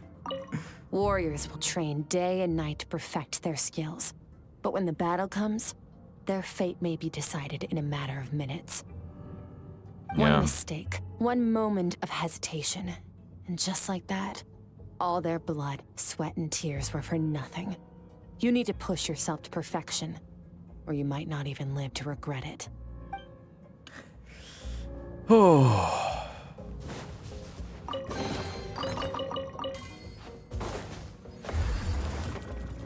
Man.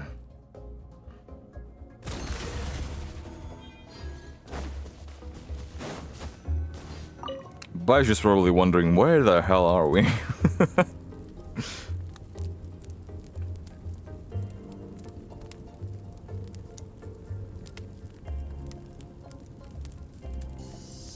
Alright. I love how this looks. It looks like elf ears almost on Ether. I'm guessing more Sortology. Looks like I'm back in Skirk's inner world. I don't see that strange creature this time, but I think I can navigate this space on my own now, even without it here to guide me. I don't know how to leave, so I'm stuck here until I wake up. Can't hurt to take a look around while I wait. There we go. That's something I was expecting. More ghost people. Skirk is amazing. She faced down that terrifying giant and cut its head clean off. Steadfast disciple. Did Sortology have more students? Oh, she got hurt though, didn't she? I heard it was pretty bad. Yeah, well, that's a given. But the moment she was on the mend, she got right back to practicing her sword work. I heard Master suffered a grave injury once too. Lost an arm and a leg and still came back stronger than ever. Skirk's becoming more like him by the day. Sortology had many students.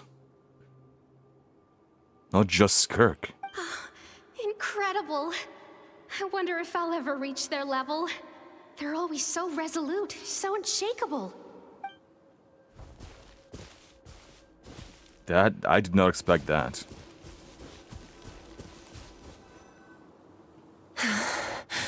Oh, the POV shot. Pathetic. You're not even trying. You're so much weaker than you think. The hell?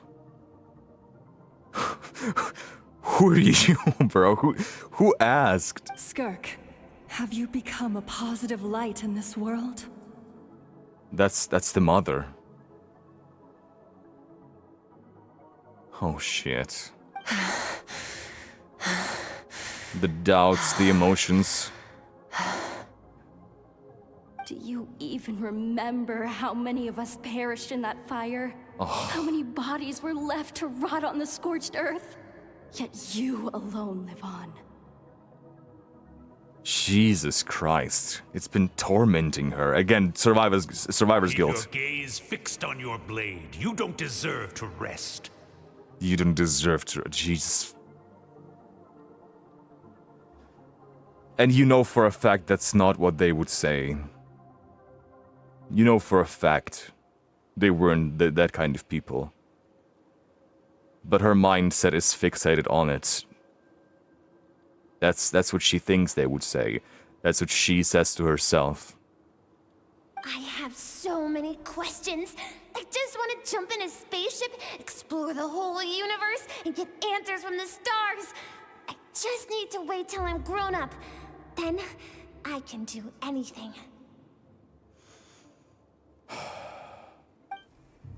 Now, you must bid farewell to who you were in the past and become someone stronger. Run, Skirk, run! Only death awaits us here. Keep running, and don't ever look back. She ran.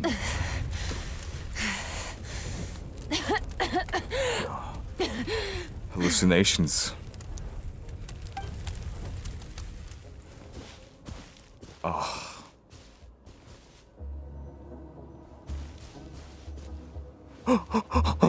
Alice! Let's see here.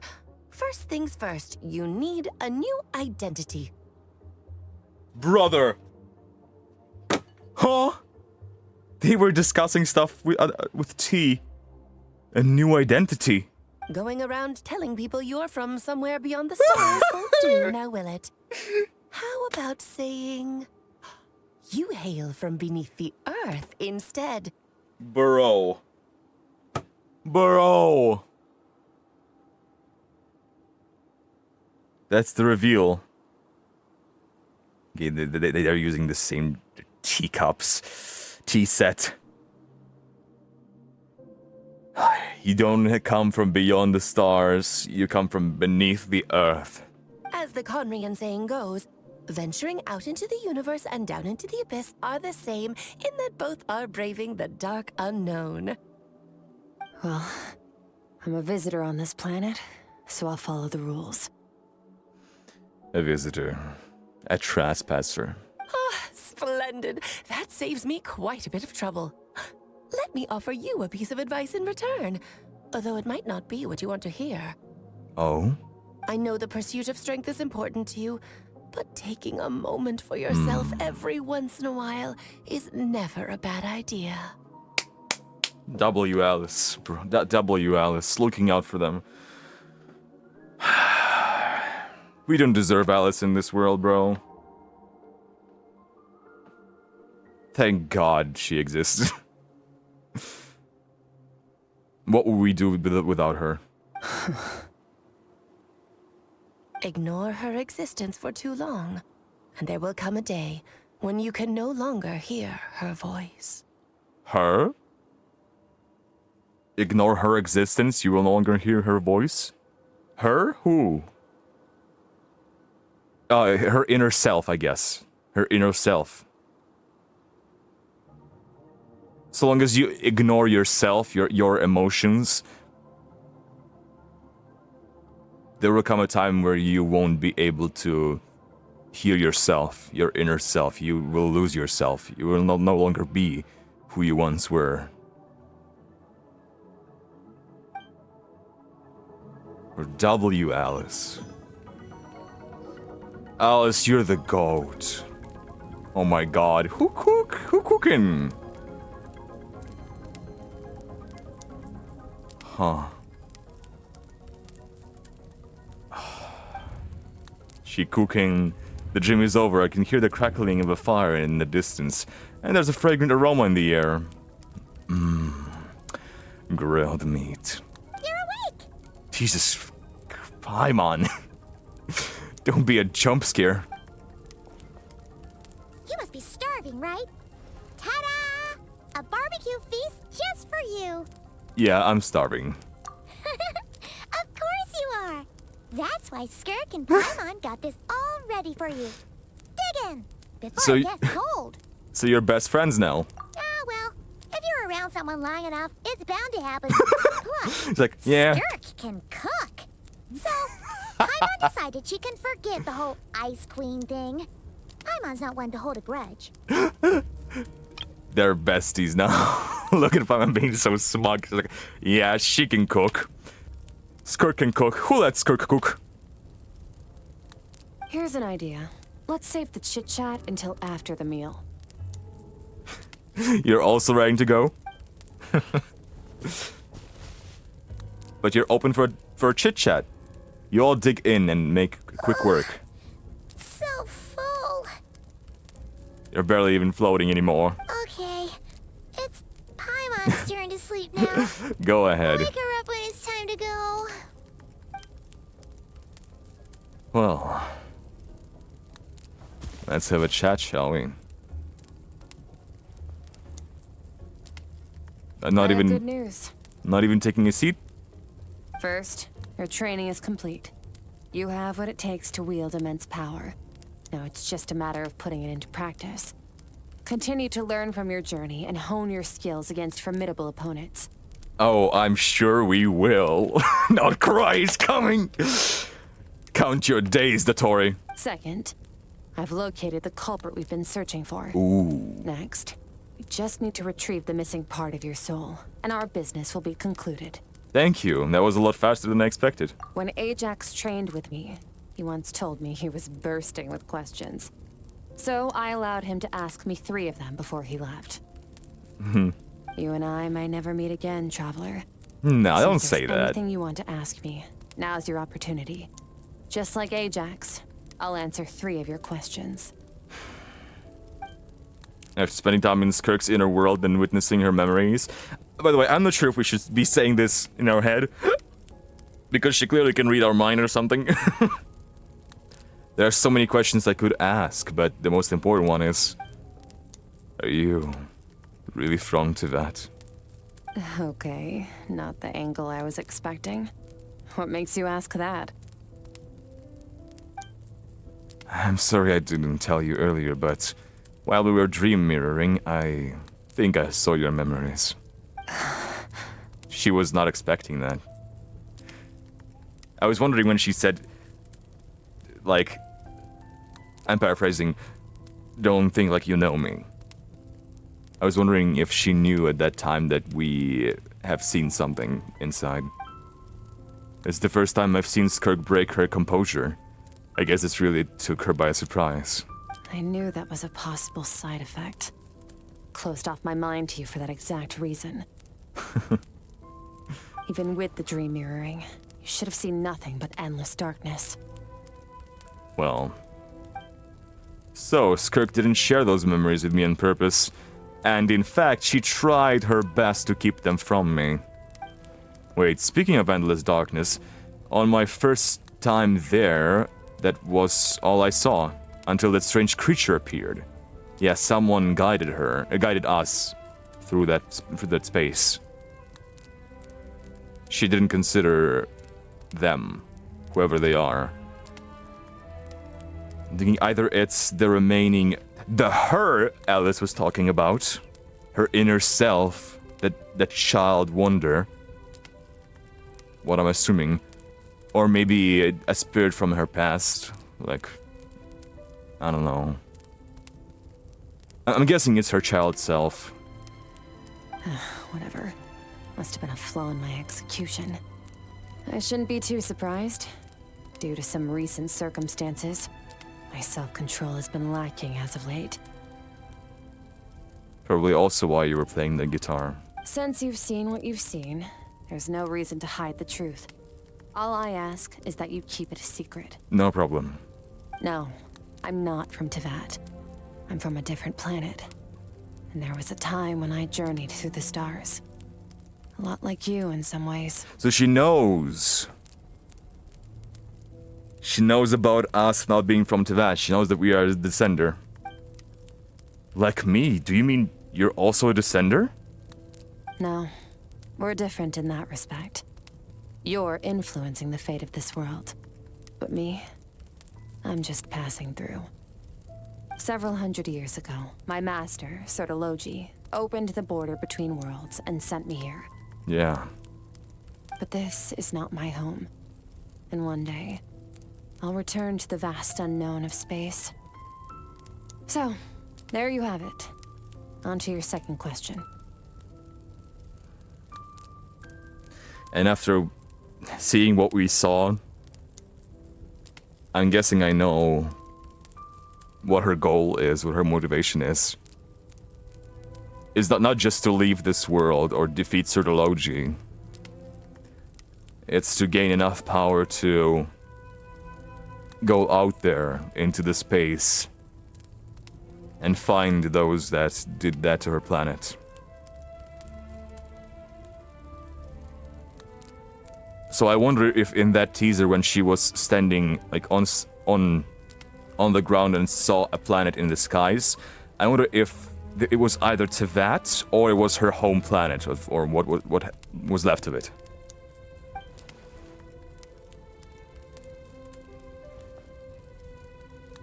What is your goal in coming here?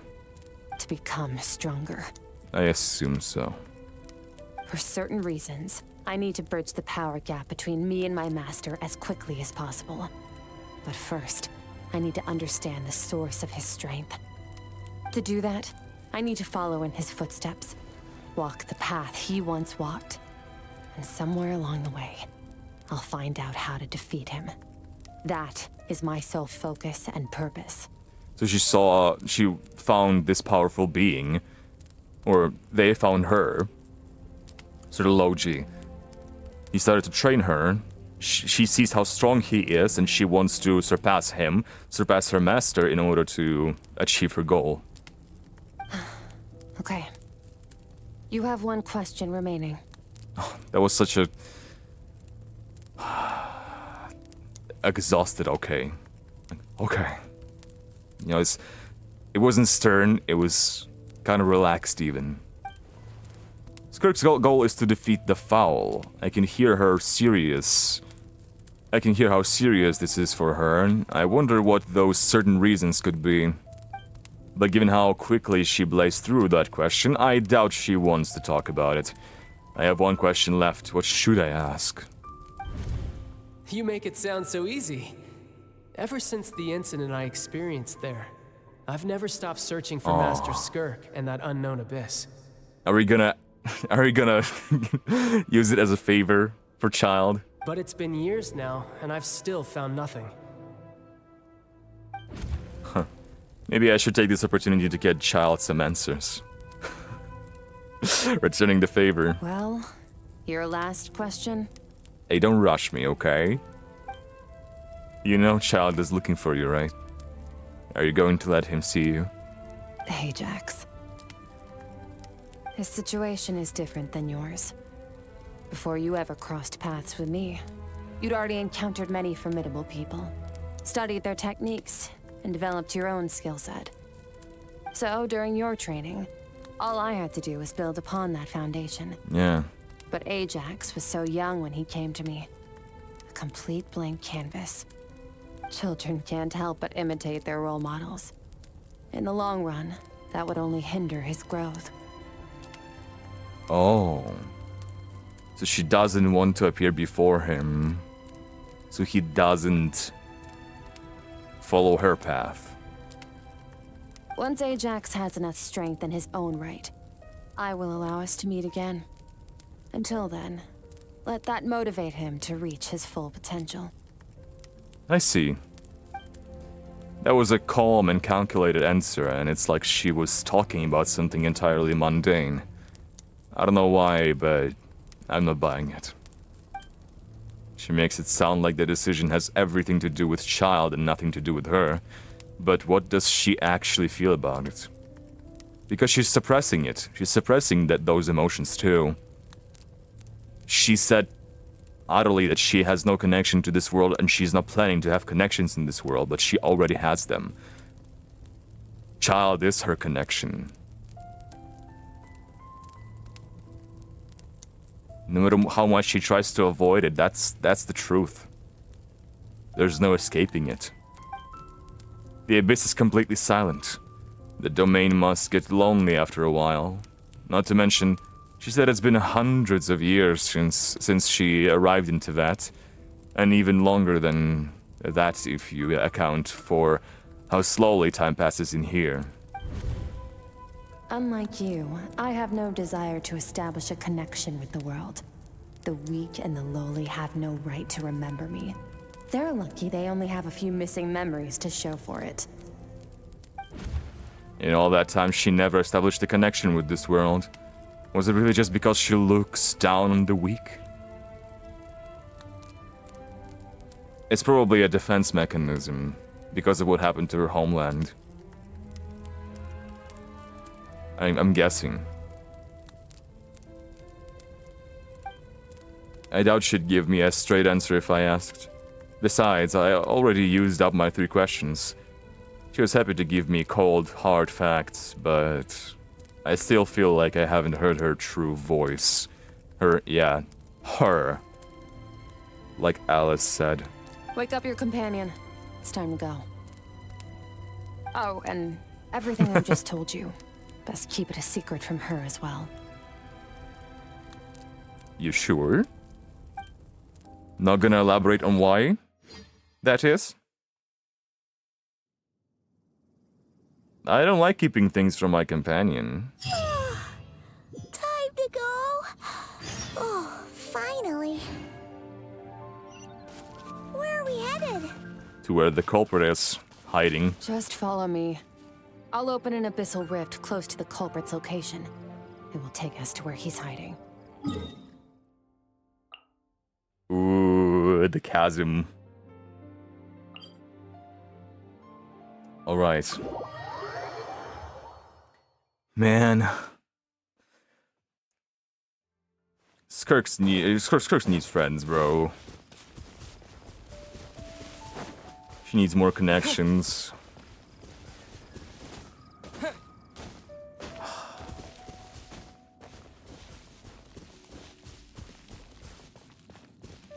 She thinks that child meeting her would hinder his growth. And I kind of understand that. She wants him to keep the motivation of finding her. Wait, this is near the chasm, right? But still. Oh, dude, the lighting change. So good to be back in the chasm. Yes. If we enter from here, we'll be able to reach that place from your dream. I knew it, like, that place in the dream felt like the chasm. You have some experience with abyssal domains by now, but still, this is someone else's territory. Best to proceed with caution. Got it. Don't worry. Paimon's an expert at hiding behind other people for safety. You sure are. But, that means you need to stay safe, traveler. Let's teach this thief a lesson. All right. Remember your training. Time to put it to use. All right, let's see. Let's see. Enter. So excited. Oh my god, there it is. Oh, that's just the two of us, and I'm Hydro. For some reason. Ooh. I haven't seen that yellow symbol on her burst yet. Okay, guys. Do I have my... I do have my slash. That's good to know.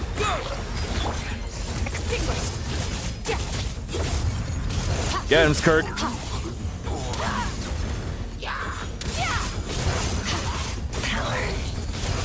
Power. Crazy. Okay, that's a way bigger space than I thought. Holy hell. Oh, there we are. Careful, don't get hit. You know what? Paimon's just gonna float behind you. Come on. Okay, that's not enough to... That's not far enough to reach.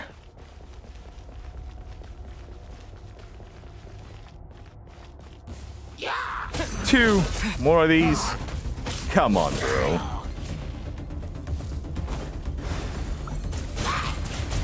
Water jet. Hey, what are you two doing here? Who's that? What are you doing here? Research. Dusty, like an abandoned house. Let's press on. The hell? Is this the Abyss Order?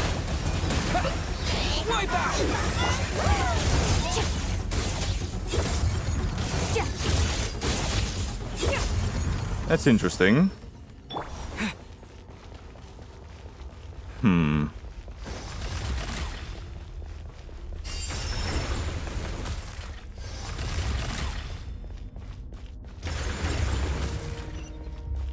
Oh, there's the arena. Oh my god, there it is. Holy shit. Just ignore it. Here we go. Oh, looks like this is a dead end. Did we make it to his hiding place? And she changed her outfit now. Ugh, this fog is making it impossible to see anything. This should be the place where you were attacked, traveler. Yeah, I recognize it. The missing part of your soul should be nearby. Can you sense where it is? Can I? If I close my eyes and focus on that light that came from my wound back then, yes, I can sense something and it is nearby. But I can't tell the exact location. Nothing exact, but I know it's nearby. Our opponent must have covered his tracks just in case. Otherwise, you should have sensed it much more strongly. Dude, look at this outfit. Now that I'm looking it up close. Oh, it seems so much more abyssal, especially the arm. My god, so spiky. Oh, there it is. Hold on! Look! The spikes are back! Stay calm. Let's hold back a little. Give our enemy some wiggle room so we can see what we're dealing with. If you're too reckless, we might be playing right into his hands. Our enemy took part of your soul for a reason. It's likely he integrated it into his attack somehow. If we're smart about this, we can track it down. Okay. Maybe we can find...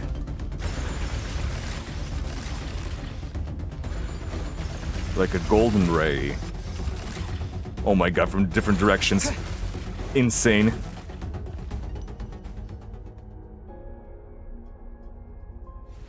Cutscene, cutscene, cutscene, cutscene!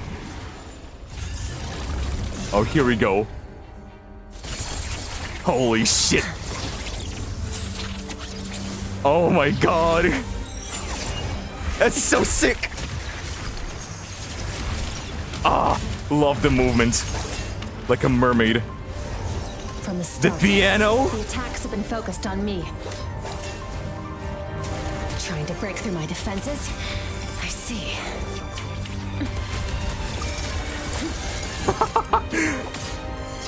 No, found one. Oh! It got her. Oh, it's gonna force him to show up. Ooh. Ooh! Ooh! Hell yeah! You're right. That thing was... Yeah, that's it. That's my soul. Oh my god. She looks so nonchalant. Oh wow. There. I got it back. Thank you. Traveler! Skirk! Are you telling me there's gonna be 2 cutscenes in this story quest? Oh hell yes. What happened? It looked like Skirk just got... In the Grayley Plains, you asked me why this enemy chose you as his target. Maybe as bait. She changed her outfit, by the way. Now, the answer is clear. It's not just the fact that your strength is impressive. It's also because of your ability to, as you put it, purify abyssal power. He was interested in that. To fight against the Abyss, I'm guessing. Whatever that actually means. The fact is, that ability allowed him to do something that should have been completely impossible. Namely, break through my defenses and steal my power. He stole it. Okay, I see.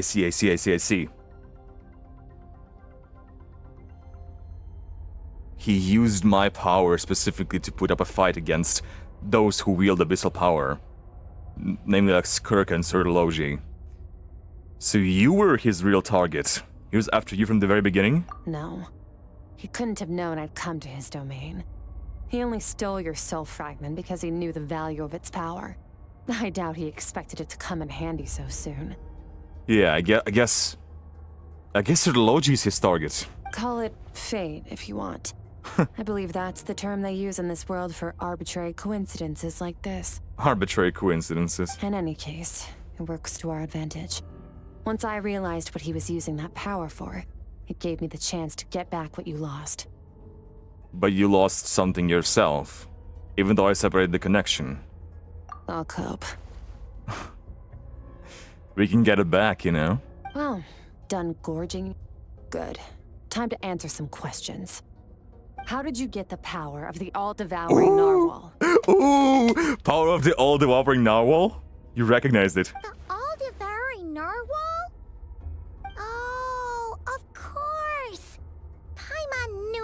black thing looked familiar. It looks just like that narwhal's horn! Really? I highly doubt you acquired that power through your own strength. Tell me I'm wrong. You're desperate enough to scour the land for god remains and whatever vestiges of power you can find. That alone proves you wouldn't be able to defeat a creature like that. Which leaves one possibility. You know my master, the Foul, Sertologi. Yeah, she's locking in. The Foul. There he is. Who dares call him foul? Ooh. Who dares call him foul?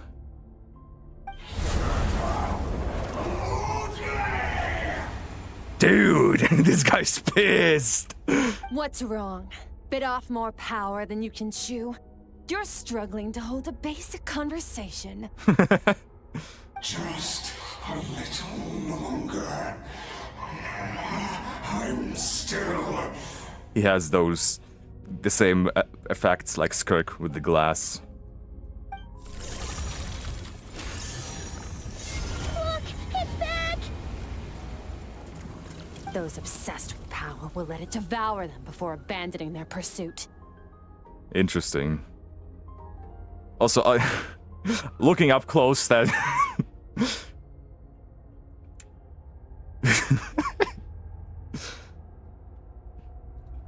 That's some Abusi right there.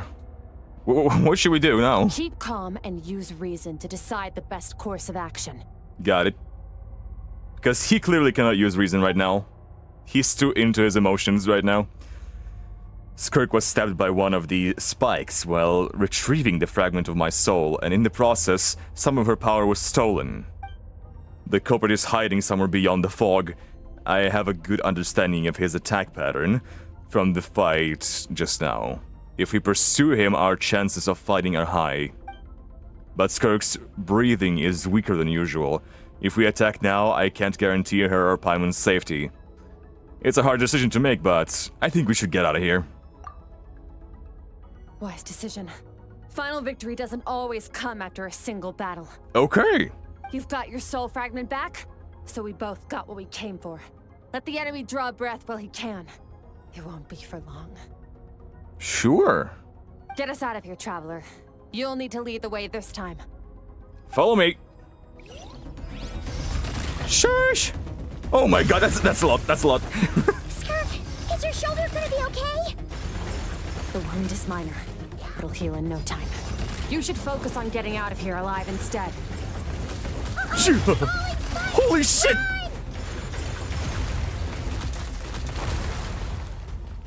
That's crazy.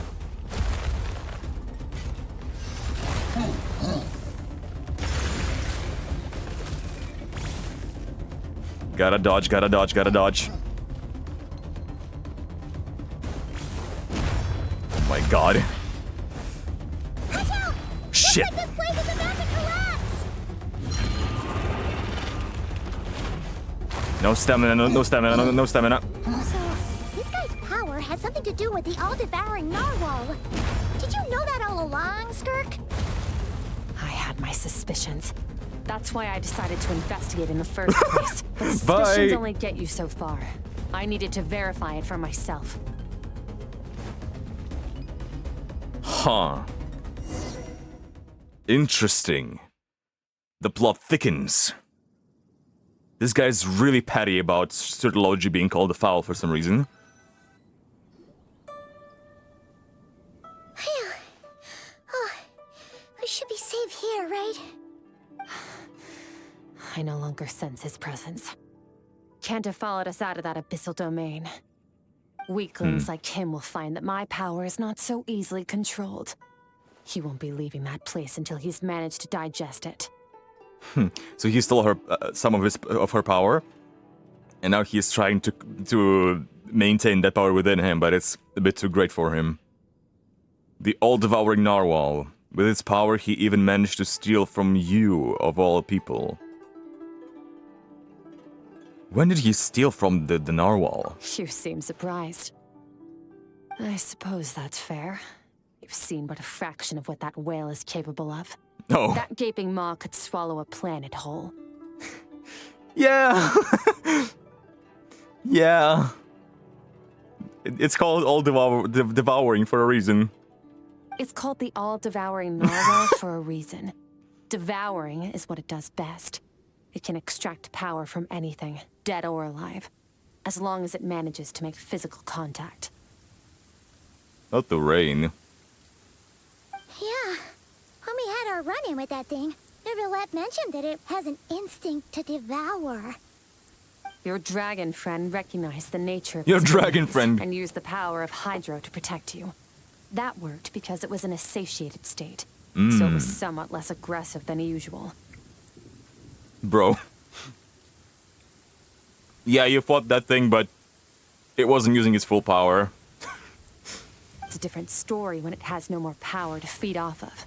That's when its true voracious nature kicks in. It could devour everything on the planet in that state, which is why I cast it into that void space. And it was getting close to it. Like, for a long time, for a long period of time, it was feeding on the primordial sea, so it was satisfied. It was like, it was content. It was like, it was chilling. But once it was no longer satisfied with the sea, it started to get to Fontanians, started getting aggravated, and if the Fontaine was to be wiped out, it would devour the whole planet. But I hadn't counted on there being anyone left on this planet capable of wielding its power. To me, that says he must have encountered the whale a long time ago. Meaning, he must have known my master. Yeah, hearing you say the fowl definitely got a reaction out of him, an emotion. Exactly. It told me everything I needed to know. Hence why I said we both got what we came for. And I believe that brings our transaction to an end. Now that you're whole again, you can get back to your own journey. I'll handle the rest of this situation myself. You don't have to. We can get back what you... We can get back what was stolen from you together. But I'm guessing you don't want to be... But I'm guessing you don't really want to owe me a favor, do you now? No way! We can't leave now! Something was stolen from you because of us. We have to help you get it back. This isn't my first taste of failure or losing power. When you fall, you get back up again and become stronger. That's how it is. But what if that monster finds you before you're all better? Plus, how are you gonna get home? It's not like you can just go swoosh and open a door to the abyss again. Not without your full strength. So, sticking with us for the time being doesn't sound so bad, does it? It is not out of pity. You said I don't want to be in your debt. Well, I still am. Fair enough. Then take this. What is it? What is it? The bag of Mora. Oh. Nothing in this world is free. I know that much. Fair I'll leave enough. the planning to you. Hurry up and decide where to go. We shouldn't linger. Okay, so she's sticking with us. Nice, we convinced her. She can rest. But where? Paimon gets the feeling Skirk wouldn't like being around a lot of people. Oh wait! Baiju said we could rest in the back room of the pharmacy, didn't we? Let's head there! We're gonna take her to Baiju's place. We could take her to our teapot or something. He'll know something about Master. I'm sure of it. Next time, I need to be ready. Oh, she wants to get some info out of him about her master. Ooh. How's the shoulder? Fine. It was just a scratch. She's but a flesh wound. It'll take time to recover my strength, of course. But adapting to situations like this is nothing new for me. Your outfit looks different. Oh, this. It's a star crystal suit. Abyssal energy is scarce in Teyvat. Wearing this helps me access it more freely. It stores concentrated abyssal energy that I can draw from on the go. When the energy runs out, it reverts back to its original form. Found somewhere to rest. Well, lead the way then. Okay, so it's not the Foul Legacy transformation. But also it is, yeah, it's different. I did notice it. It's different from how it was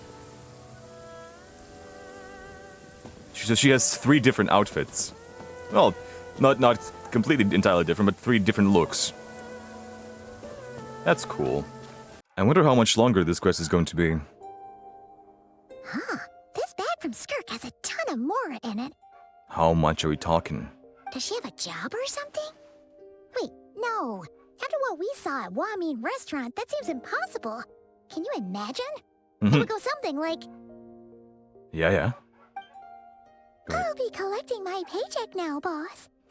Oh, yes. Oh, sure thing. Wait, who are you? Have we met? Can't hold a job if you make everyone forget about you. So, what did you do to get all this Mora? You just chilling, Skirk? Claimed some buried treasure, took care of a few monsters that were causing trouble. Nothing untoward. It's safe to use. We're just speculating, okay? We're not suspecting. You heard all that?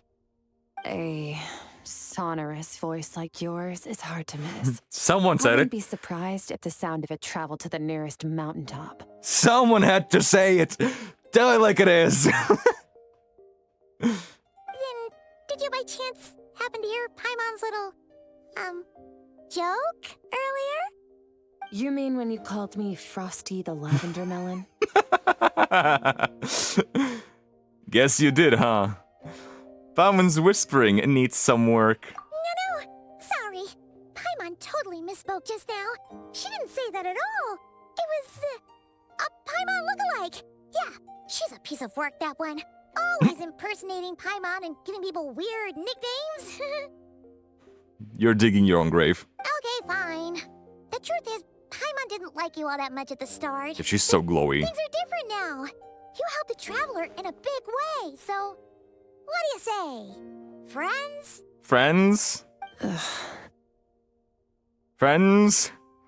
Hey, I'm not from this world. We can make a connection. I noticed there was only one bed. Go ahead and get some rest.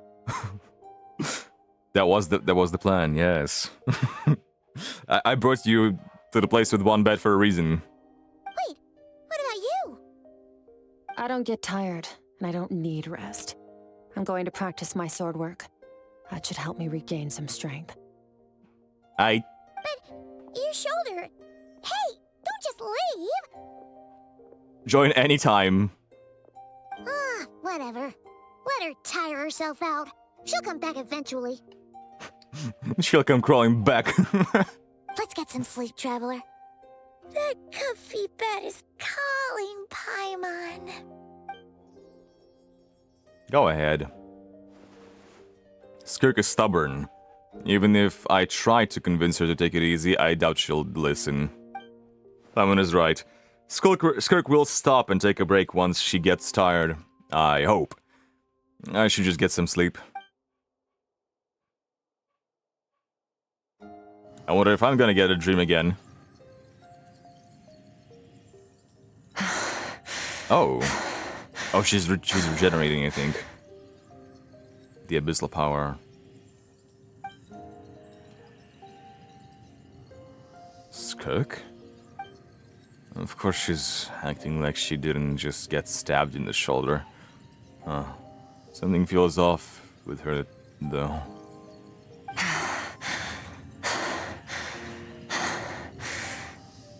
Quiet. Don't think. Who's she talking to? There's no one around unless... Quit thinking, bro. Your thinking is distracting. Do you even remember how many of us perished in that fire? How many bodies were left to rot on the scorched earth? Yet you alone live on. They are still present. After all this time. Keep your gaze fixed on your blade. You don't deserve to rest. Run, Skirk. Run! Only death awaits us here. Keep running, and don't ever look back. Right. In the dream I witnessed, Skirk was training alone. But there were disembodied voices talking to her. It's practically her self-conscious. One of them mentioned the fire. I wonder what happened exactly. If only she could just talk to us.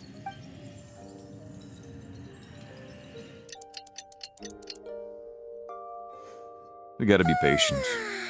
Getting an early night's sleep is the best. That bed was so comfy. Wait, Skirk? Have you been sitting out here the whole night? But that's all yours if you want it. Legs crossed, look at this beauty. Recovered your strength yet? About 60%. Maybe 70. That's good. Whew! Paimon thought it would take at least a couple of days. That was fast.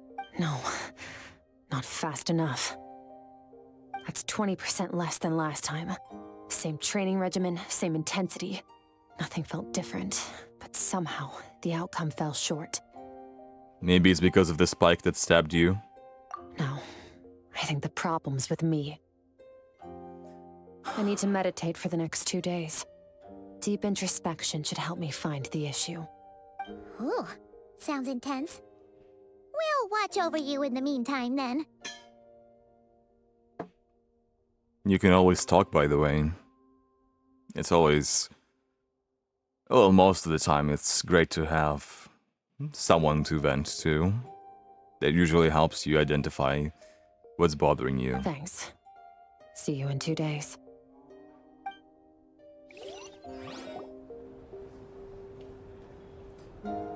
Oh, she's meditating.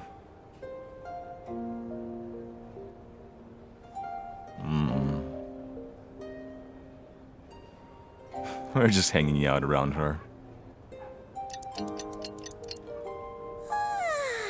These dogs won't chill. I really hope you guys don't hear them. Skirk is still meditating, huh? It's been 2 days already. Shouldn't she be awake by now? No idea. Maybe it's not going too well. Paimon can't think of anything we can do to help. Oh, wait! Breakfast! That's it! Paimon will go get breakfast! Skirk is gonna be starving when she wakes up. You go get it! Be right back.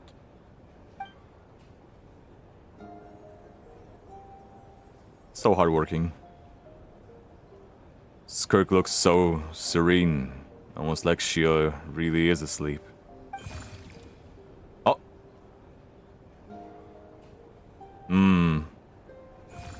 Oh! You again! What are you doing here? Again, I'm guessing that's her inner self.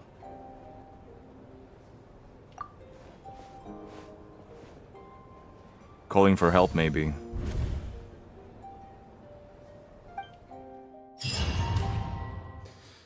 Calling us inside.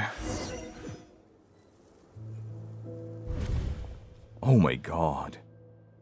This place seems familiar, but where am I exactly? There are towering cliffs, withered trees, and a strange river flowing from the horizon all the way here. But it's broken up several times along the way, with a waterfall at each breakpoint. On closer inspection, the color of the water is changing. The closer it gets to the lower portion, the darker it becomes, almost as if... Did you bring me here? Then that must mean this is... That's right. This is Skirk's inner world. Think of it as the threshold between the soul and dreams. Interesting. So are you Skirk? Why are you addressing yourself in third person, unless you're not? This isn't your first time here, but what you remember is probably a space covered in darkness. I only managed to illuminate a small portion for you back then. So you can speak. Actually, it's my first time talking to someone like this. I only managed to break free and bring you here because the injury weakened her power. I guess that's why I can speak again, too. Who are you? Call it fate, if you want. I think that's the word they use in this world for lucky coincidences like this, right? It even said the same line. It has to be her. her inner child. Now, before I take you to her, I gotta ask. You're the first outside visitor to ever come here, so what's your impression of this place? What is that river? Why are there so many cliffs and waterfalls? What is that river? Oh, you noticed. It's hard not This to. river represents Skirk's strength. Strength. From clear to darker to purple. Strength accumulates over time. It is the summation of a person's lived experience. So this river is where all the fragments of Skirk's life should converge into a single stream of memories and emotions, flowing forward as one. But they're not one. But as you can see, this river has been severed numerous times. It's because Skirk doesn't like who she was in the past. And all she sees reflected in the river is a disgraceful shadow of who she was. She cuts through water and rock with the sword of reason, severs her connection with the past, and begins anew. Yeah. And that's what Sir Logi taught her. Wait, that reminds me of something. You must learn to shut out all the pointless emotion. Yep. Crush the self that makes you weak.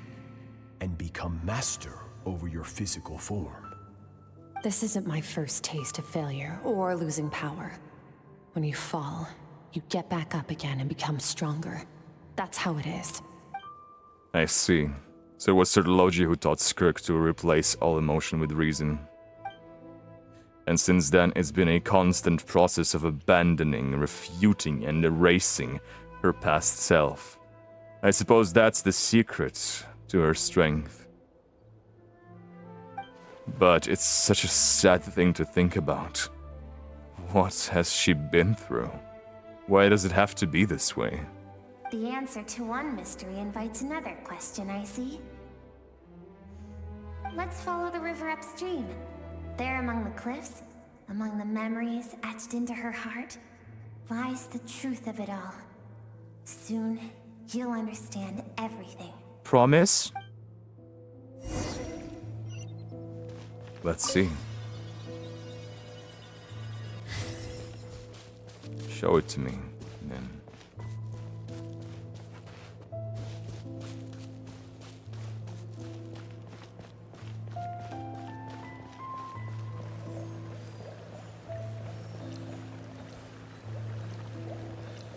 Oh, sorry. Missed ya. Oh my god.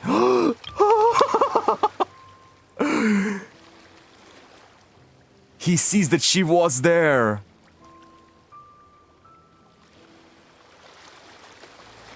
My god, this artwork is beautiful as hell. With the night sky too. This looks like a coastline. Huh. I recognize the drawing on the sand. Wait a minute. Isn't that the picture I drew for Paimon? Why is it showing up in Skirk's memories? I've always thought that, even when falling leaves don't come from the same tree, they can still form bonds of kinship when they meet.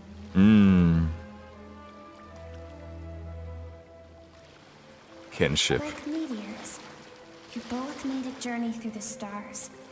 Both travelers who have landed on a planet that is not your home.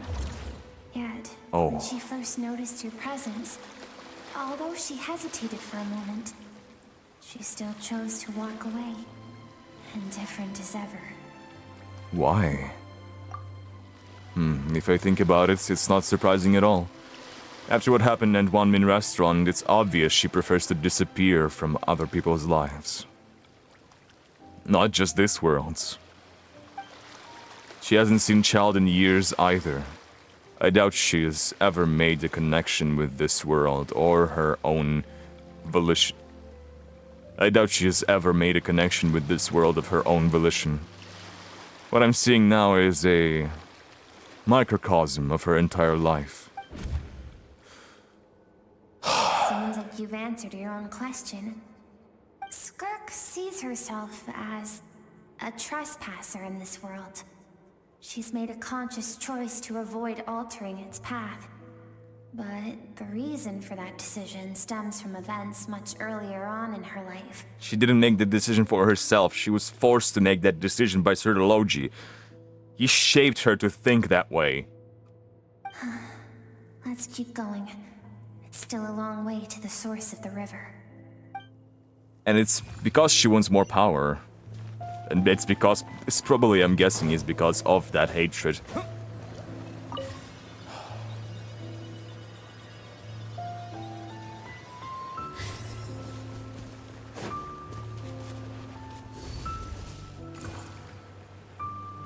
You now have what it takes to wield immense power.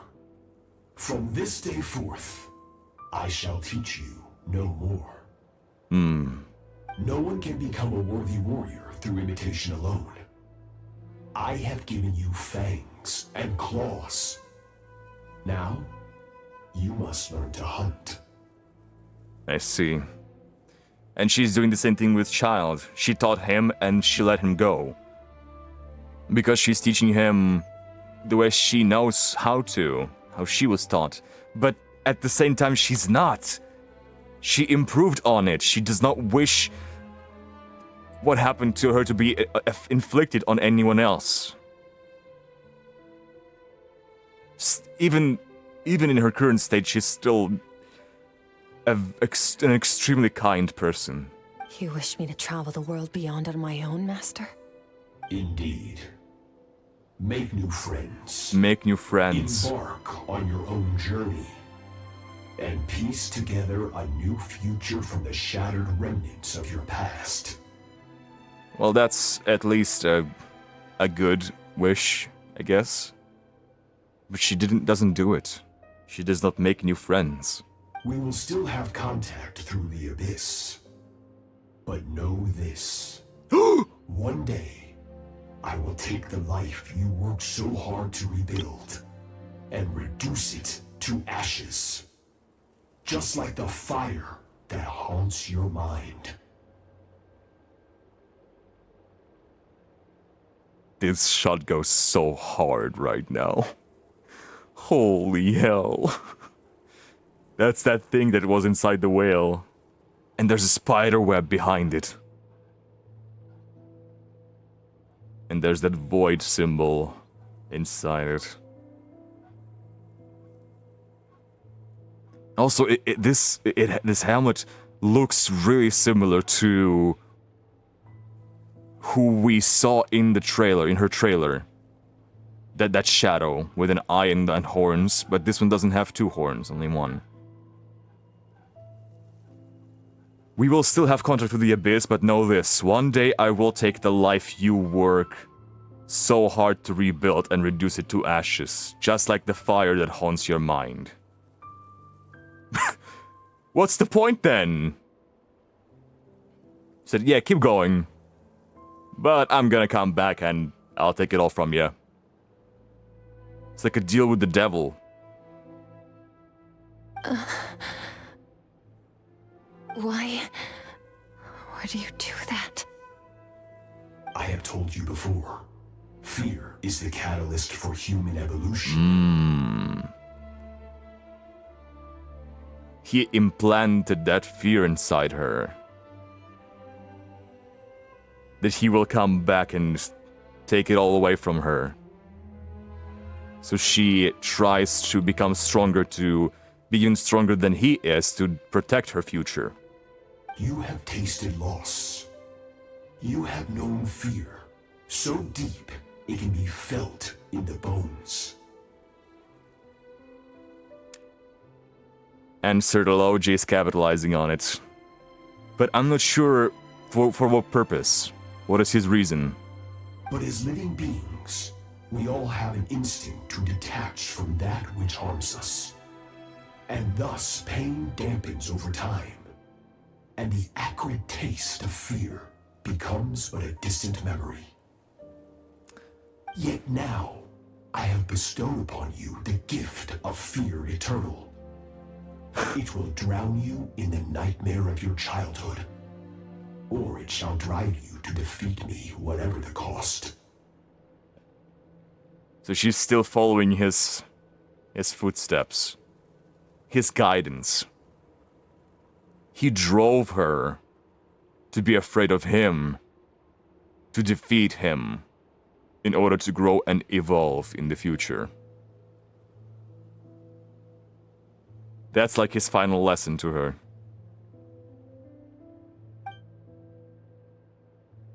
That figure next to Skirk looks familiar. Right, I saw the same figure during the battle against the all-devouring narwhal.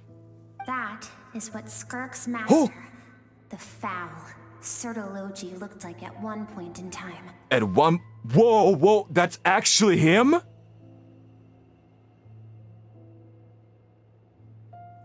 At one point in time, so he has changed form now. He had a void in his chest, and he was full of armor. I'm guessing that armor was like Conrian's at some point. But then he started being afflicted by the abyss, became a sinner, and from that point on he evolved. Of course. As a higher being, physical form is a triviality to him. As a higher being. Jesus. So what is it that we encountered inside the whale?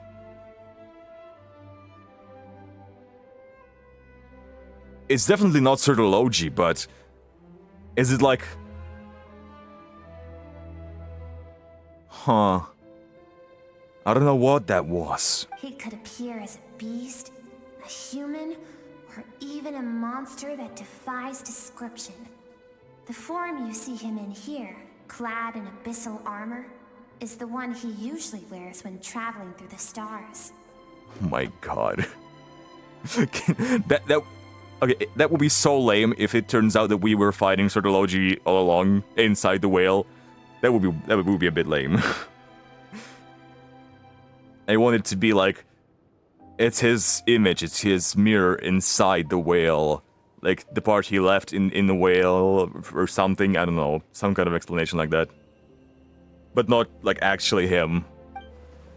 I used to think Sertologi and Skirk were just master and disciple like Skirk and Child. Now I see why Skirk chose to distance herself from humanity. Sertologi told her to put down roots here while at the same time threatening to destroy whatever life she managed to create. For certain reasons, I need to bridge the power gap between me and my master as quickly as possible. But first, I need to understand the source of his strength. Okay, it's not I was mistaken, it's not just a revenge thing. It's also a fear. Seeking for power out of fear of losing it all, but also because of that fear, she also makes no connections. She's not building her own life. To do that, out of the fear of losing it. His footsteps, walk the path he once walked, and somewhere along the way, I'll find out how to defeat him. That is my sole focus and purpose. Self-sabotaging again. So that was she meant. But I still don't understand why Sertologi would do that. From what he said, I didn't pick up on a conflict between them. No, he wants her to succeed. He inspires her to do that. But at the same time, I don't know his motives. I don't know why he wants her to do that. Why he wants her to ascend. I'll let you in on a little secret. The real Sertologi is terrifying. Yeah? I can imagine. The scope of his power is impossible to understand until you experience it firsthand. It is absolute. The power to crush all things. Have you seen it? Shall we keep going? Let's see. We're about halfway there. Does that mean Skirk is gonna find Sertologi at the end of this quest? I don't know. Haha, bro.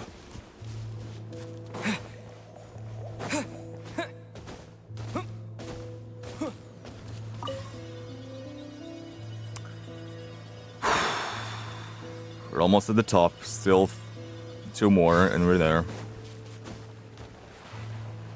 Come on. Oh, we're getting so many illustrations. This must be a Skirk when she was a child. We've made it quite a ways already. This is Skirk, when she first began training under Sertology. That still doesn't really look like Tivat. Probably her homeland. Home planet. Again, this guitar. Oh! So you're still addressing her as Skirk in third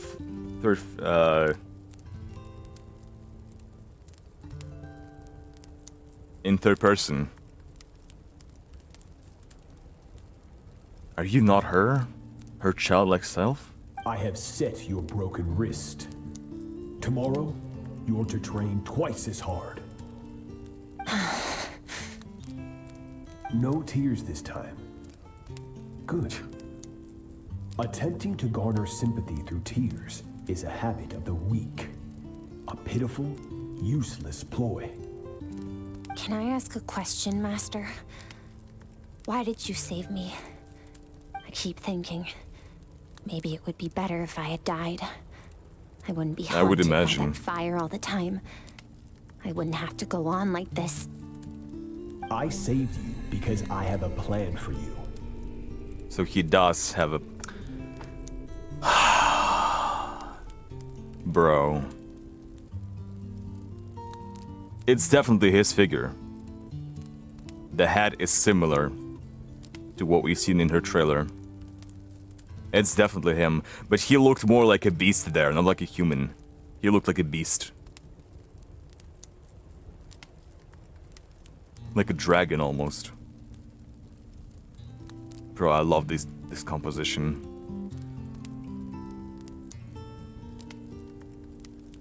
I still don't know what his goal is. Why he needs her, why he's doing all this. He's definitely not doing it just for her.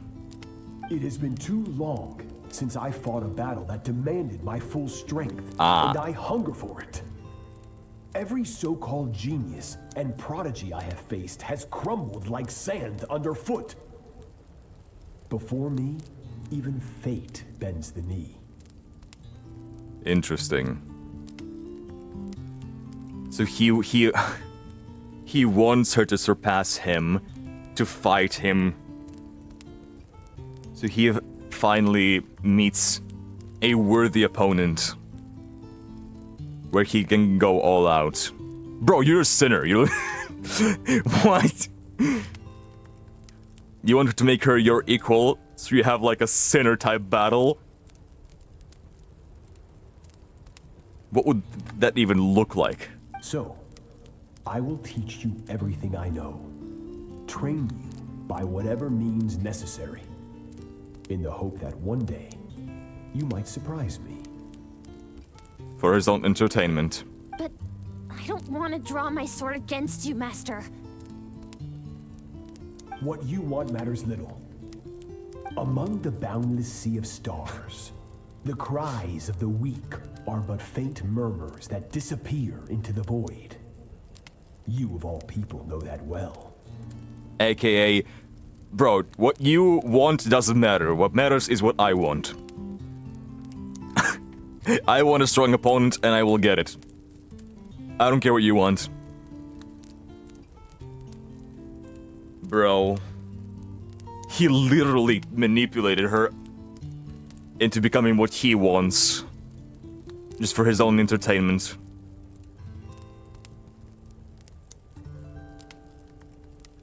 Fucking disgusting. Yes, Master. From that day forward, all she knew was grueling training, emptiness, and fatigue. After some time, her talent bloomed, and she gained control over her emotions, like her master. How should I put it? It was not that human emotion disappeared from her heart, but that reason came to dictate all she was allowed to feel. Yeah. I suppose it was at this point that she became the Skirk you know today. Fuck Sirtology, bro. So Sirtology saved Skirk from a disaster when she was a child and never even tried to hide his ulterior motive. Yeah, he's just like, yeah, that's what I want, and that's what I will get. And you cannot stop me anyway. I suppose that leaves one final mystery. What really happened with the disaster back then? Exactly. What was her homeland like? Who were those individuals that destroyed it? Why did they destroy it? Are they destroying others too? Bro, we're getting into Star Rail territory, like... Sirtology's final words to Skirk were cold and cruel, but Skirk's reaction made it seem like it was a truth she knew all too well. I had a feeling it all comes back to what happened back then. We're nearly there. We are. I almost don't want to reach the end.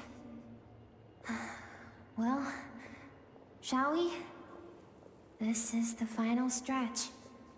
I almost don't want to reach the end. It's definitely her. It's definitely...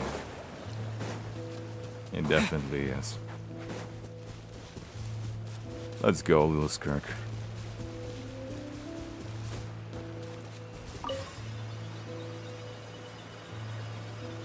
We're getting purer and purer. Further back, I assume. Oh my god. These are Skirk's happiest memories. The purest ones.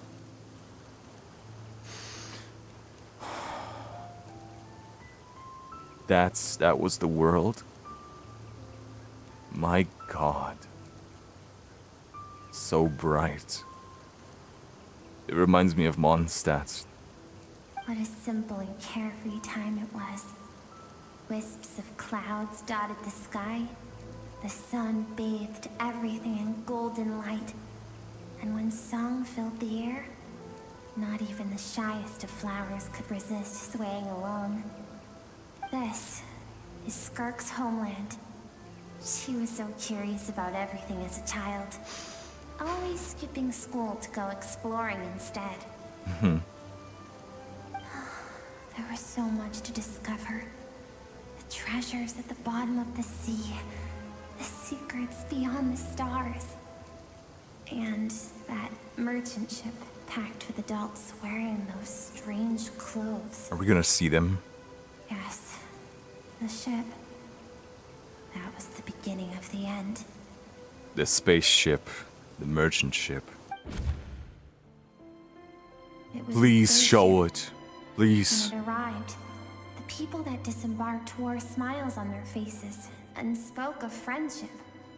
They claimed to be merchants from a neighboring planet, looking to establish trade.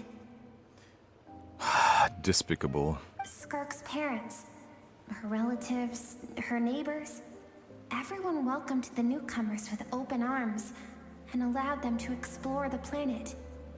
To them, the visitors were guests and should be treated with hospitality. No one had any idea of what was to come. Several months later, an army of unknown origin arrived without warning and carried out a ruthless campaign to destroy everything and everyone on the planet. Skirk had skipped school that day, like so many times before, so she was not caught in the immediate wave of destruction.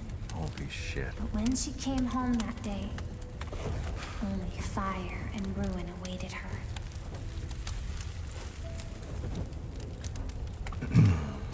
Countless people cried out to her for help.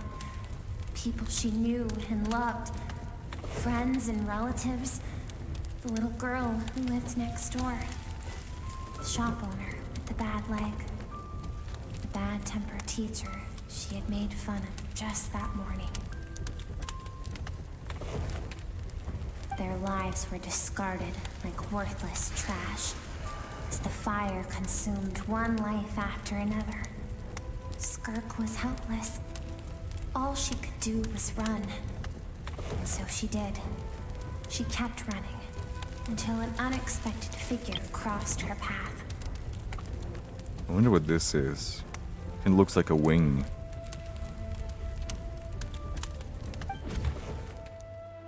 If Sertology hadn't been there in that moment, the fire would have claimed her life too. And there she would have remained, left to rot in the scorched earth, with no answer as to why any of this was happening. It's because of Sertology she's even still here, but it's also because of him that her life is so twisted now. So why did those people destroy her homeland?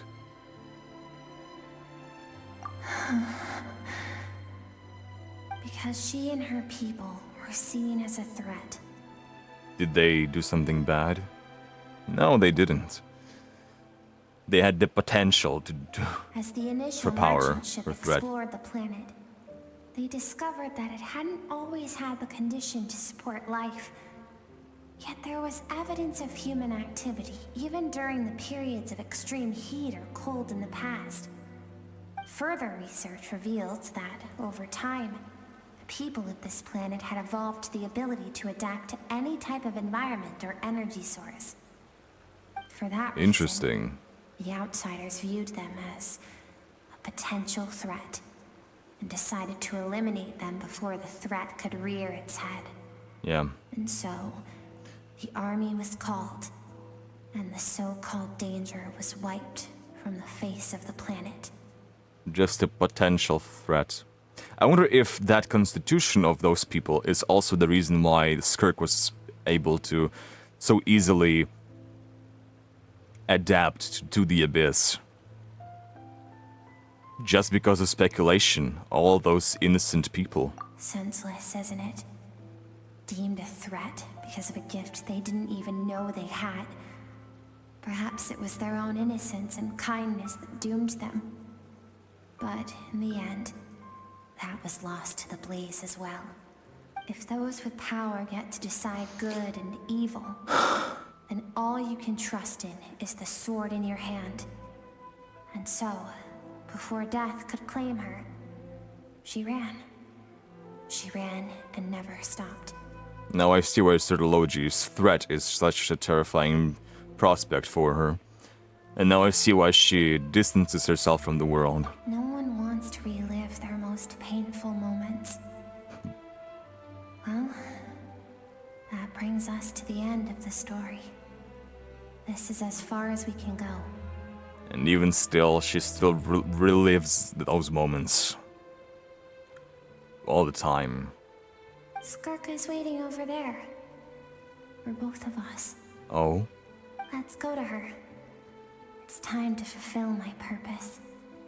And my greatest wish over all these years. My purpose and greatest wish.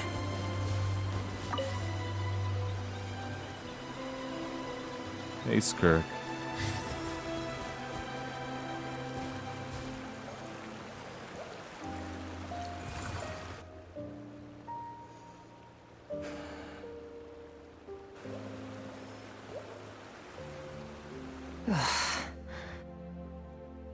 So all this, just so you could bring him here.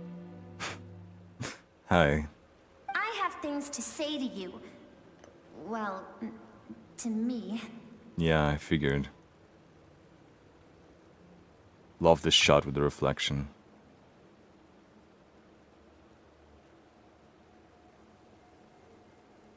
And we've heard that she doesn't, from her, that she doesn't like her child self, her past self, which is probably who they are.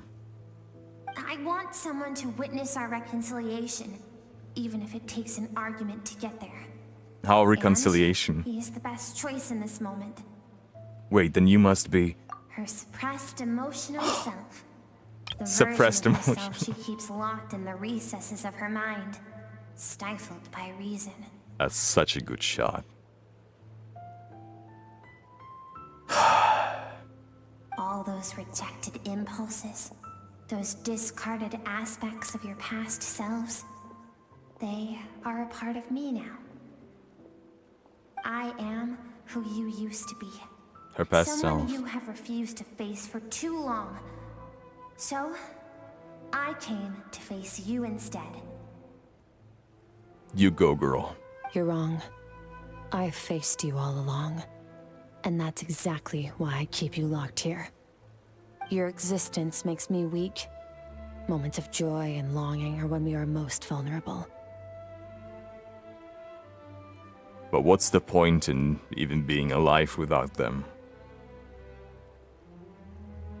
Don't forget, it was a penchant for goodness over reason that doomed our homeland in the first place. The vastness of the universe renders everything insignificant. Our feelings most of all. Even so, learning from the mistakes of the past doesn't have to mean erasing everything. Strip yourself of your so-called weaknesses, emotions like kindness and empathy, and what makes you any different from the ruthless soldiers who slaughtered our people? The difference is that I'm doing what is right, what is necessary. To each their own. Those people also probably thought that they were doing what is right, what is necessary. I allow you to exist, but with limited freedom. That is the greatest kindness I can offer. I've shouldered everything you couldn't carry.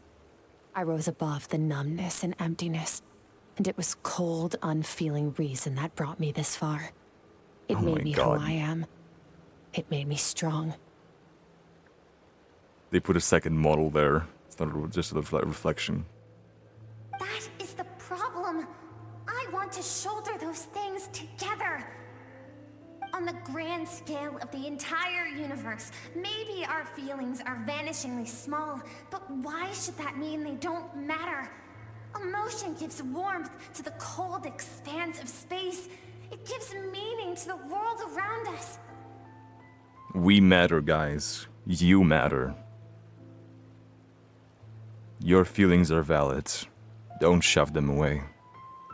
Think back to those nights of gazing at the stars. Those afternoons of exploring the unknown. Think back and let them grant you peace. A brief respite from the pressure you put on yourself.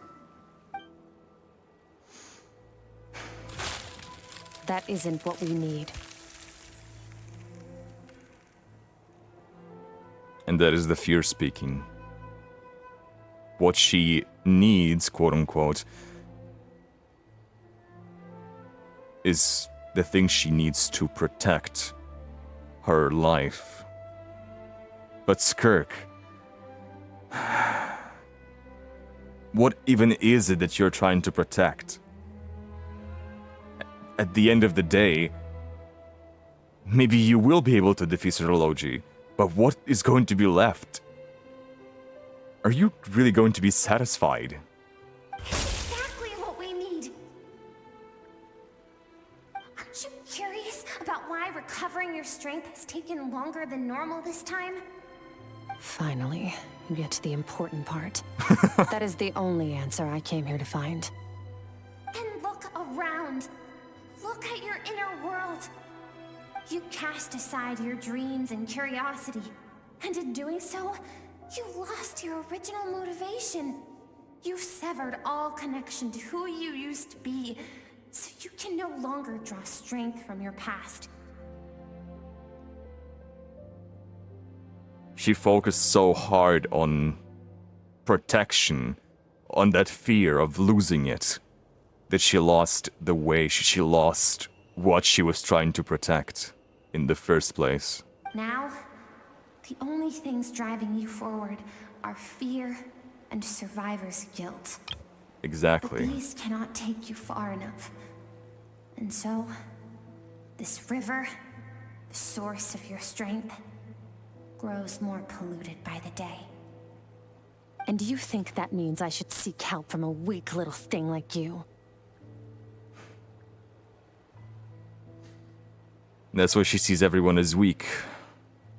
Because she thinks of herself as weak because she was not able to do anything. She and her people were not able to protect their peace. Your emotional self isn't weak. Do you see how stubborn it is?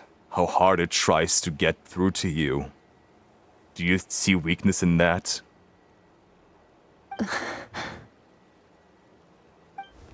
The fact that she transcended time and broke free from her constraints to come and face you, that proves it. Thank you for saying that. I knew bringing you here would be the right choice. To be honest, I'm not here to argue with you. This isn't about who's right or wrong. And in fact, I agree that in order to make it through the wake of that tragedy, we had to distance ourselves from the pain through reason over emotion.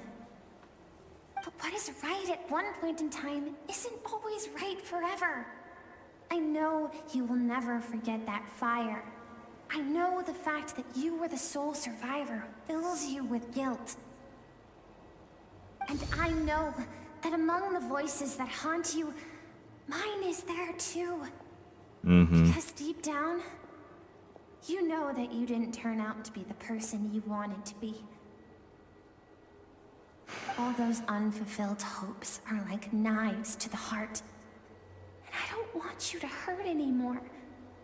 So even if you can't accept me, I hope, at least, that you can let go.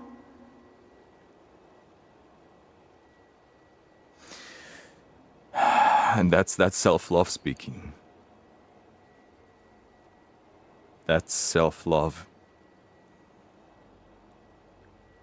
I keep thinking, maybe it would be better if I had died. I wouldn't be haunted by that fire all the time. I wouldn't have to go on like this. Chills from the guitar.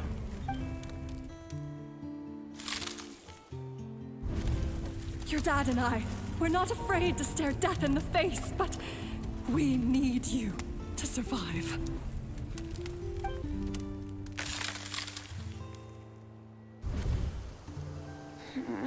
I'm sick of being a kid.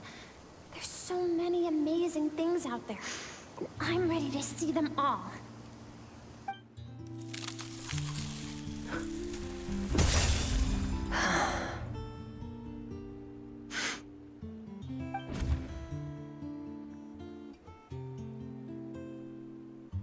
I remember. There was a song Mom and Dad always sang when we went out to fetch water. Dancing water. The sand along your path is begging for your song and movement. Will you carry this burden with you on your journey? I am not the dancing water, and you are not the burdensome sand. But if this is your wish, then I will carry you with me until the end. Self-acceptance.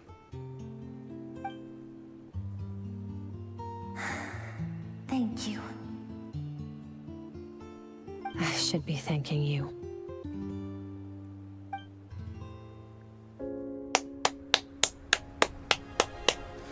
A cutscene. Oh my god. What's this? Called snow. Run! Skirk, run! Remember, leave no one alive! Heed my words, Skirk. Let fear take root in your soul. Did you survive? Why was it only you? Skirk, did you become a positive light in this world?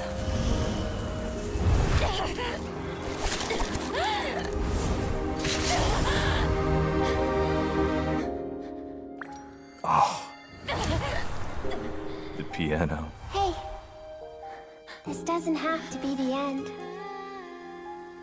Oh my god. The singing. Life is a gift.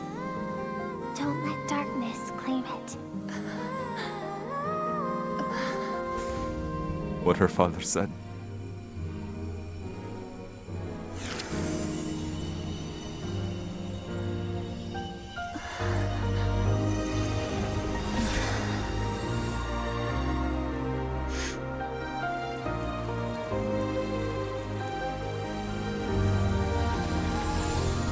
beautiful.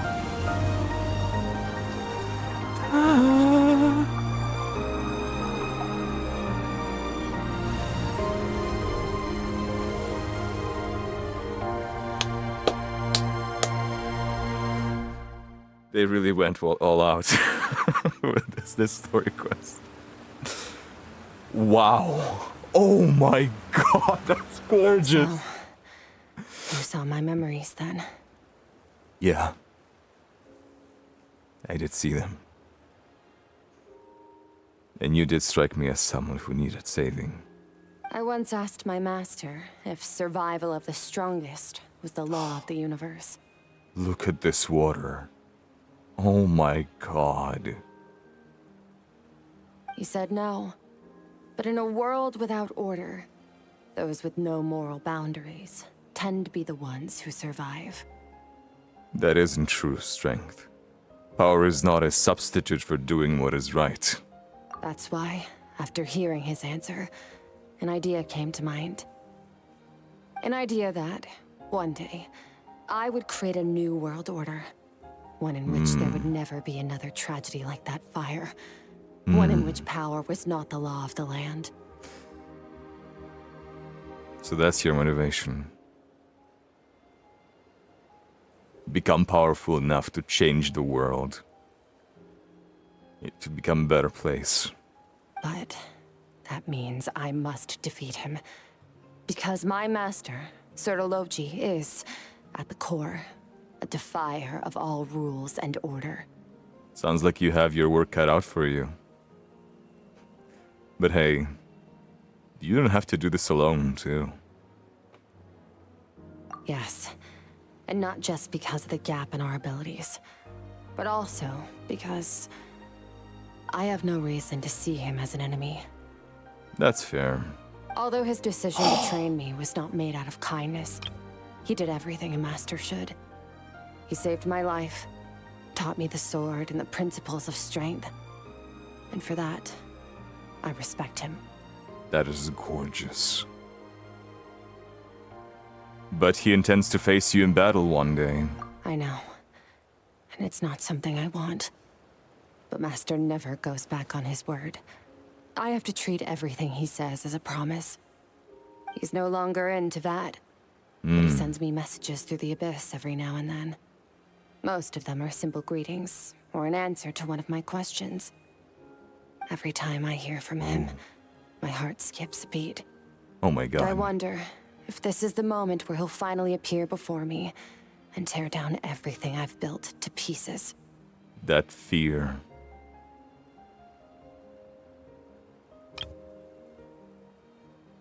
Holy shit. Maybe that means I do live in eternal fear, just like he said. Yes, I respect him, but I'm also afraid of him.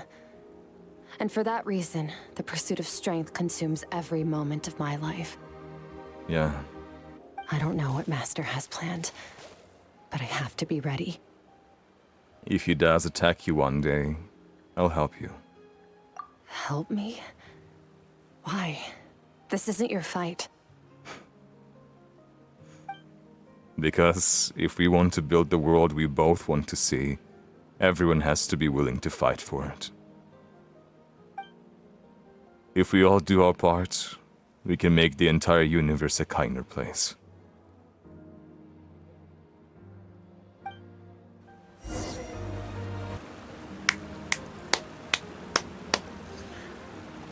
Bro, what a masterpiece.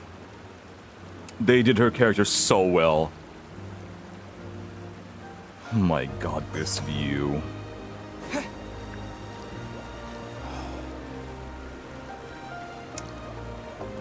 Yeah. Her fear, inserted by Sertologi, is what was preventing her from making all the relationships she could.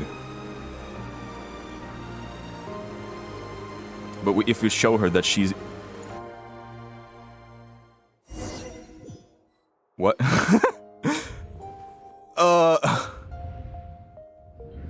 you're finally awake! I didn't talk to Skirk. Oh, shit. But if we are able to show Skirk that together, that with people by her side, she should not be afraid of him, she will be able to be open to making those relationships with people. Together with Child and me, maybe someone else even. Together with strong people. Oh, this shot, her being in the moonlight, Paimon being in the light.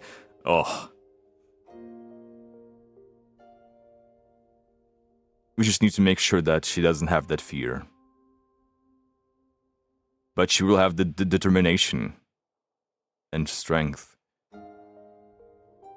to protect her future. Honestly, Paimon was gone for like 2 seconds and then she comes back and finds you both unconscious? Oh, you scared Paimon half to death. Have we been there for long? You're both okay, right? Yeah. What does it look like? Okay. Looks like your strength is back. You look stronger than ever. Only water from the source can cleanse the rot and filth that flows from the past into the future. I taught you to incorporate the experiences from your journey into how you fight. I suppose what happened today will become an inseparable part of who I am. Okay, so Paimon feels like she's missing some important context. You sure are, Paimon, you sure are. Don't worry about it. But whatever. Paimon brought back tons of delicious snacks. Let's dig in. Let's feast. The three of you enjoy the snacks. All right. It's about time we finished what we started. Let's go. We're gonna deal with this thief for good, right? Finally! Let's show him what we're made of. This time, I'm not going to tell you to hold back. But having digested even more power in the meantime, he's going to be tougher than before. That's alright. Together, I'm sure we can deal with it. The good news is, we have no reason to pull our punches this time. So, let's go. Same place as last time. Got it.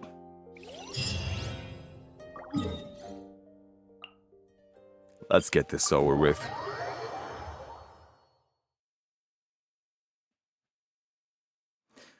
So in the trailer we have seen that the figure she was fighting was that guy inside the whale, aka what Certology looked like. So I wonder if that figure of Certology is going to represent Skirk's fears. Bruh, not now. And if she defeats him, she will be able to let go of those fears. She won't be so afraid of him anymore. Oh my god, there it is. Now it looks like just inside the whale. Almost, almost. Oh my god. Wait, isn't that the form the all-devouring narwhal changed into? How come he knows that, too? That's Skirk's master. That's what the fowl used to look like. So that thing... Oh, it's so interesting. I don't know why the whale was... Inside the whale, this guy was there. Although I should say, Paimon says that the narwhal was changing into it. So it was like a part of the narwhal. But because this guy consumed the power of the narwhal, now he can do it too.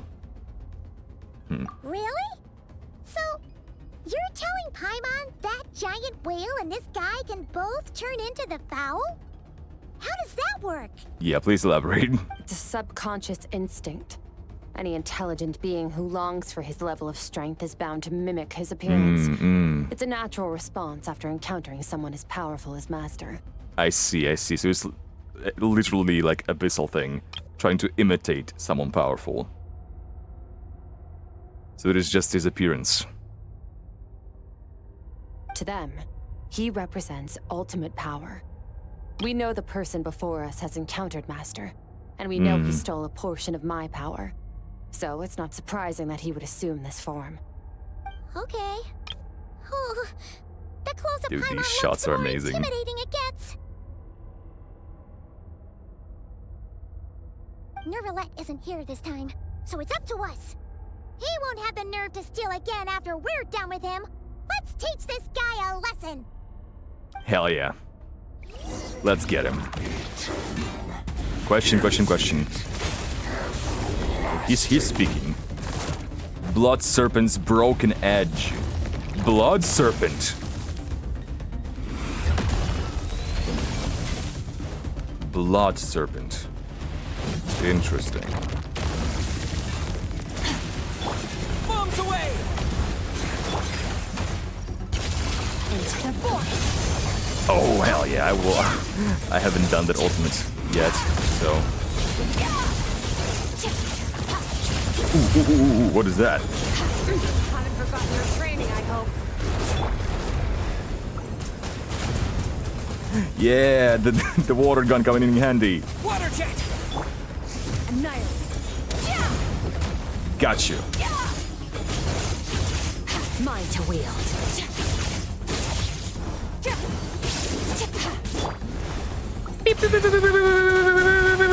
Got it. Ow, I had a shield, bro. Not cool. Ooh, okay. Yeah, he has some new attacks.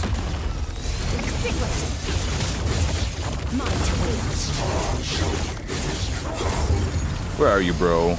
Come on.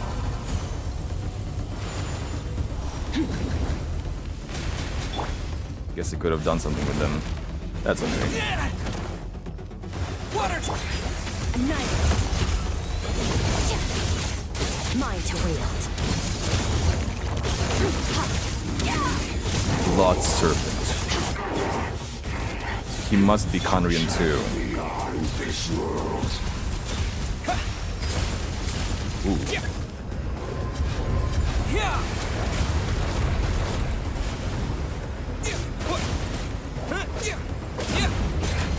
Water!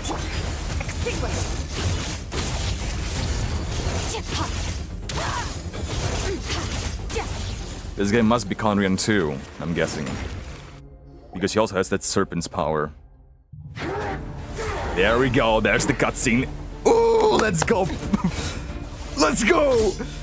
Oh my god! The teamwork! Not this again, watch out! Oh, this looks so good! Haven't had enough of my power.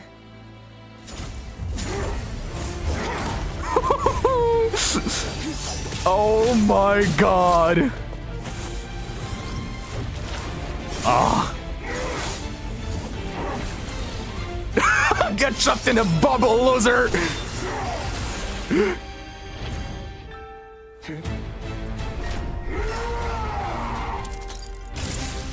Oh my god. Well then.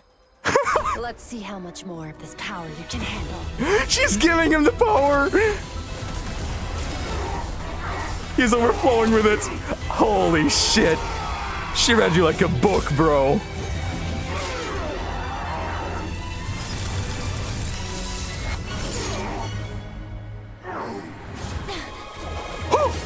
Okay. Oh my god! The impact frame.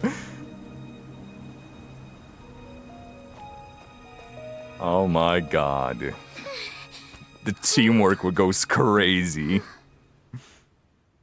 Dude, what a cutscene. 3 cutscenes in one story quest. Hey, I knew you were a Conrian. There you go. So what are you, like a co-student of his? Oh man. Okay. There was something I wanted to say. Oh, right. So, the way we defeated this guy was by overwhelming him with power. So, was by overflowing him with power, giving him too much power to handle. I would say that could this also be a method for us to deal with Sertology? How we are gonna defeat him by making him too powerful so he cannot handle it, but at the same time he's a transcendent being, so he doesn't have a physical form that's gonna struggle with containing this power, you know? So, like, I don't know if that's gonna work. Well, have you come to your senses? Good morning. You saw that my body was at its limit. So, you deliberately channeled your power into me, knowing that it would destroy my shell from within. Such power. Such keen battle instincts. So, you must be... Skirk, Sertology's disciple. How long has it been? How long has he been away from Tevat? Hundreds of years. Yeah. Hundreds? Sorry. It's a lot to take in. I should introduce myself. I am Skofnungar, a friend of your master and one of his followers. One of his followers? Oh, the torn clothes? Skofnungar. The background feel seems like looks amazing. Skofnungar. This is the first time I've heard your name, Skirk. But hundreds of years ago, I knew you existed. And I knew you would come here. Hundreds of years ago? Because of the prophecy? Vedafulnius prophecy? Sounds like you and Master have quite the history. Care to tell us about it? Of course. Might as well take advantage of a clear head while I can. The story starts a long, long time ago. I'm seated. I was born into a noble family in Conria. As the eldest son, I was set to inherit our title. But I contracted an incurable illness as a child, and everyone gave up on me. I trained the sword harder than anyone else, defeated all of my peers. But it was all in vain. When other people looked at me, all I saw in their eyes was pity or a strange glee in my misfortune. Even my parents were just waiting for me to die. Over time, my heart hardened, and I became aimless. That was the point where I met your master, Sertology. We were similar in age, but different in background. He was born in prison, the son of criminals who had been sentenced to death. He spent his childhood wandering the streets, facing more criticism than the literary works in the Universitas Magistrorum. Universitas Magistrorum. Yet, he always wore a smile on his face, as if kindness and malice were one and the same, and he could not see the difference. I still remember what he said to me when we first met. You need to fight to survive. Even if it's a losing battle, it should light a fire under you. How can you sit back like this and go down without a fight? Yeah, so he was always a fighter. And it doesn't sound like he has bad it doesn't sound like he has bad intentions at all. That's just his way of living. And he kind of gives advice to other people, kind of looks out for them too. In his own way, obviously, but still. Skirk's situation is different, though. He did it purely for himself. I don't care what anyone says. That does sound like something he would say. He was the first to acknowledge that I was worth something. And he inspired me to keep going. When we sparred together, it was the first time I'd actually felt the thrill of combat. When I was 10, he stole forbidden research materials and managed to cure my illness.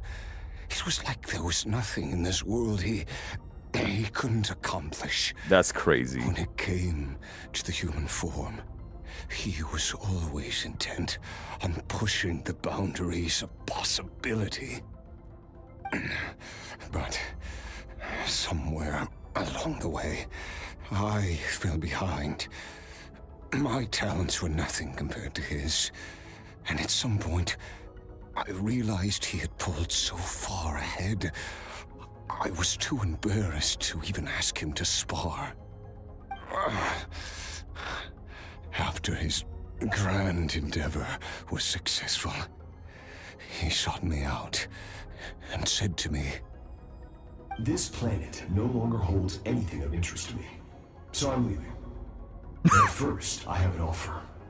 I can use a power I have just refined to break the curse of immortality for you." Whoa.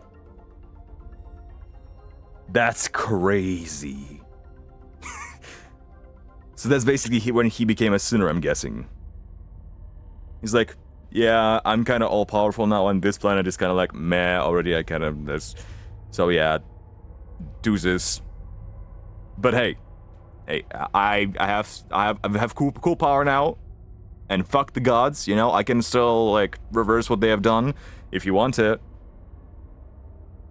Because we're cool. Your death was once what we worked so hard to prevent. But the immortality you now face is a different kind of pain altogether. Speaking as a Conrian. I'll pass. Immortality doesn't sound so bad to me. Since I can't die, it means I have an infinite amount of time to get stronger. Maybe I'll finally catch up to you one day. And we can spar like we used to. But it seems like he was losing his mind. By now. Are you sure? I cannot say when I will return. Your body, or rather, your soul, might not be able to withstand this curse. All I can do is try. After all, a wise man once told me, people need to fight for their own survival. Wise indeed. Nevertheless, if you grow weary of the pain of immortality, and wish to experience a good sparring match before you wither away, seek out my disciple. Disciple? Never thought I'd hear that word coming from you. Nor I. But Vedifenir said I was destined to find And what did you call him? in the universe and bring her to Tibet. Vedifenir. he's just so casual. Like, Vedifenir. Nor I. But Vedifenir said I was destined to find a disciple.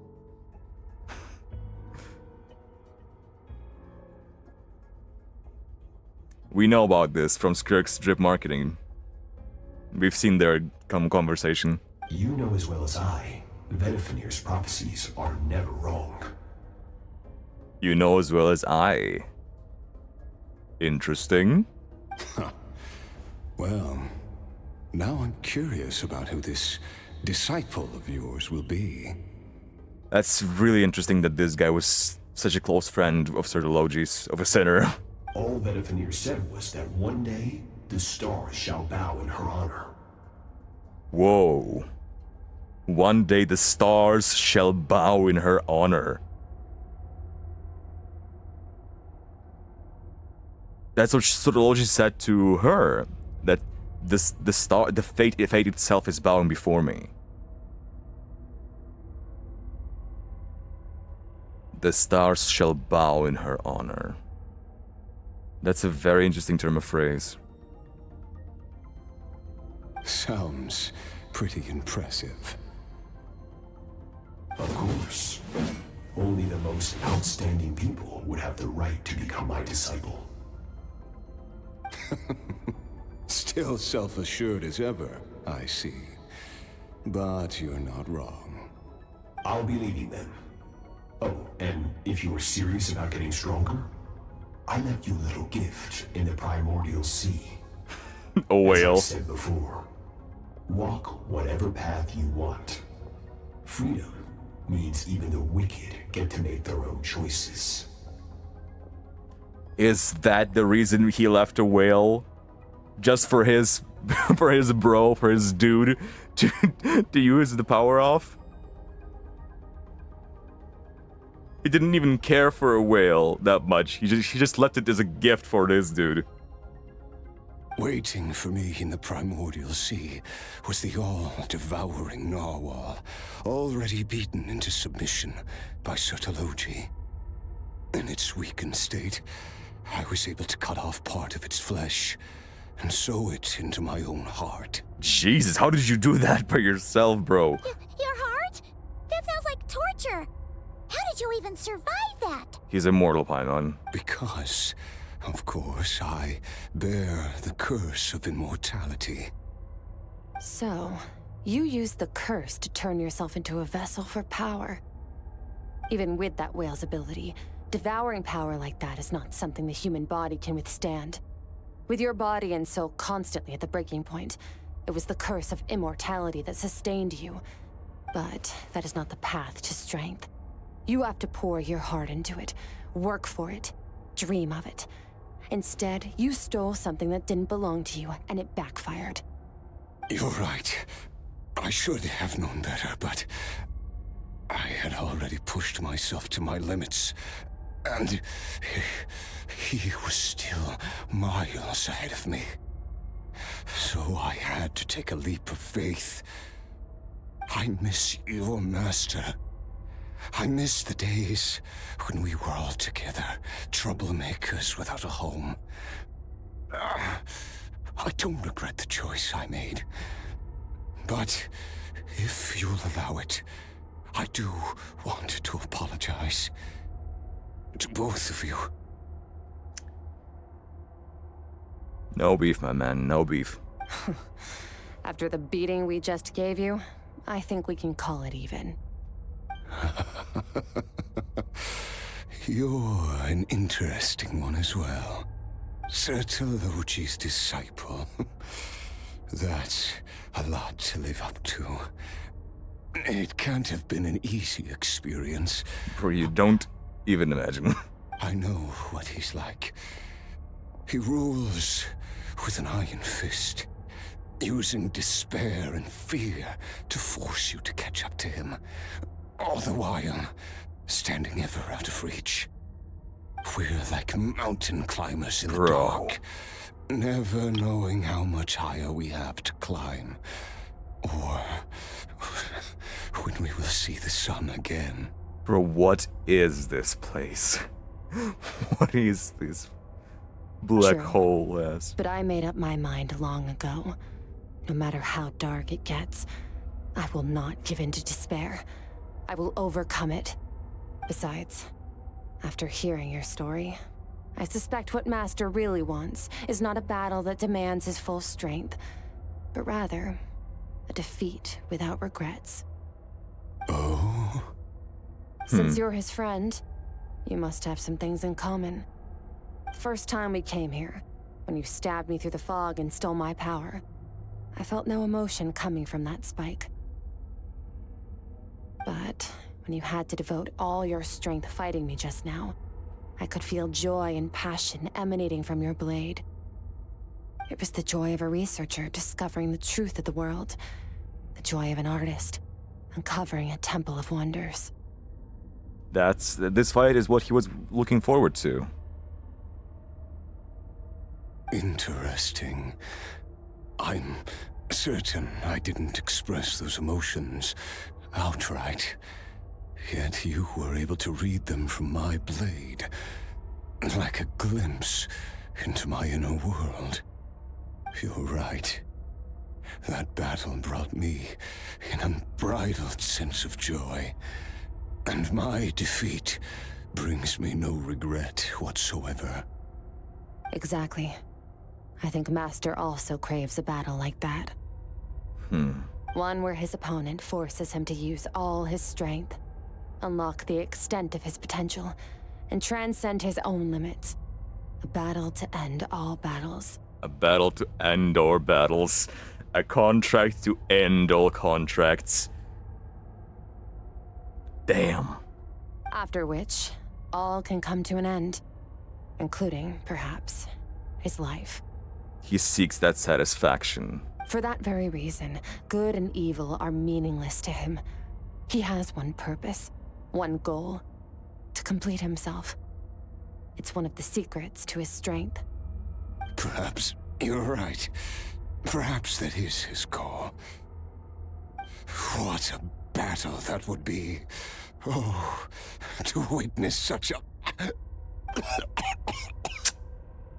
Oh, sevens. Are you okay? Too many different kinds of power are surging through my body. The curse of immortality allows it all to coexist, but it does not remove the pain. I won't be able to hold on to my sanity for much longer. What a shame. I would have loved to witness that battle. Sir Delogi once offered to free me from this curse. Now, I must ask that of you, Skirk. Can you release me from the pain? Can you? I can. But not through death, if that's what you were hoping for. Okay, yeah. It's not a suitable punishment for your crime. As an alternative, I can take your consciousness, along with all the power you've consumed, and smash it to pieces. Damn. You can do that? The impurities will dissipate, and under the curse of immortality, your mind and body will regenerate. When that process is complete, you will be back to who you were before. Whoa. No longer tortured by powers you can't control. His consciousness will regenerate. That's crazy. But it will be a time-consuming and painful process. The decision is yours to make. But he's gonna be back. He's gonna be able to actually live and witness the battle. I accept. And who knows? Perhaps I'll wake up in time to witness your great battle with Sir Delogi. I have faith that you'll be able to stand against him one day. Though I know it'll be a long and arduous road. If we are climbers in the dark, it appears the dawn has finally broken for me. But your ascent continues. At least, it looks like you are not alone on your journey. I will reach the top of this mountain, no matter what it takes. And you, Skofnunger, will be my witness at the end of all things. You will be my witness. That's such an amazing shot. Hey, I will be your witness too. I'm a witness. That's finally over. They didn't show Let's it. get out of here. Leave the unstable At abyss. least we don't have to make a mad dash for the exit like last time.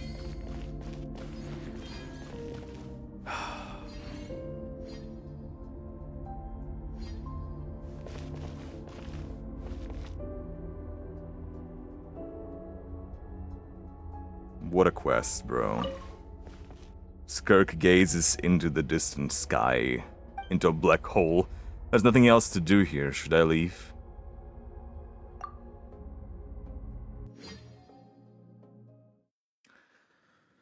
My god, bro. That was something else. We did it! It's only been a few days, but it feels like forever. Once again, we've proved there's nothing we can't overcome. I didn't even break a sweat. Awesome. Wow, you sound even more confident than usual. Guess you really have become stronger. Today sure went by fast. It's night already. Oh wait, that reminds Paimon. The stars you mentioned, the ones that died out, are they back now? Yes. The power Skafnungur stole has been returned. So, the stars have regained their light. Dude, he even got to the stars. That's insane. Great! Huh, it's crazy that you even noticed their light was gone. There are so many stars in the sky. If a few disappeared, Paimon definitely wouldn't be able to tell. I guess it's because she's still stargazing. Like in the old times. I suppose it's because I have gazed upon this sky for centuries. Yeah. And in her teaser, she also gazes... And in her animated short, she also gazes up in the sky. The false stars, hanging in the meticulously planned sky, glittering with rotten light. Rotten light? What do you know? What do you know about it? What are constellations anyway? It's not real. And yet, it is for that very reason that I can look upon it and enjoy the momentary peace it brings. It's beautiful, I agree. I'd like to see what it's like up there. Even the most beautiful of bubbles has to burst. Damn. We will return to the real universe one day, Oh, whether God. of our own volition or not. We will return to the real universe. Time marches ever forward. Even the innocent and naive will taste life's bitterness. Yet through hardship, we grow until we learn to seize the sands of time for ourselves and uncover our true strength. Though we gaze upon a false sky, its vastness and majesty is palpable. One can only wonder, what is it going to take for kindness to reign supreme in the vast expanse of the universe? Who knows? Ugh, this is all going over Paimon's head. But if she knows one thing, it's that the Traveler always finds a way.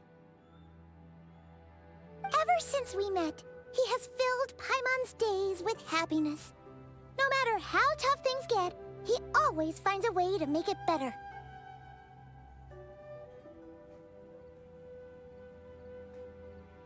And that's also why Skirk, you shouldn't be there alone. If it's too big a job for one person, then we'll do it with two. And if two's still not enough, then three. Exactly. We've met so many amazing friends and accomplished so many amazing things. As long as we don't give up, we can make any wish come true. I suppose when it comes to you, anything is possible. To you too. Well, I should be going. Now that my power is no longer isolated from my emotions, I need more practice to get used to it. Dude. Oh, thank God we were able to free her emotions. When will we meet again? I suppose fate will decide. Maybe we'll bump into each other on the street. Or maybe we'll reunite on a different planet entirely. Can we reunite a bit sooner? And hang out sometime? You know. Regardless, reunions and partings are but passing moments. More than anything, I hope that at the end of this journey, wherever it takes us, we stand in a world reborn. Hell yeah. One without war, pain, or forced partings. One where new life can bloom, even where there was once nothing but scorched earth. We will kick the asses of those bastards, bro. Once we get into the space with Genshin Impact 2. For this, we must all work to become stronger. Of course, Master. If that's what you want to call me, I won't object. Goodbye. Good luck, Skirk.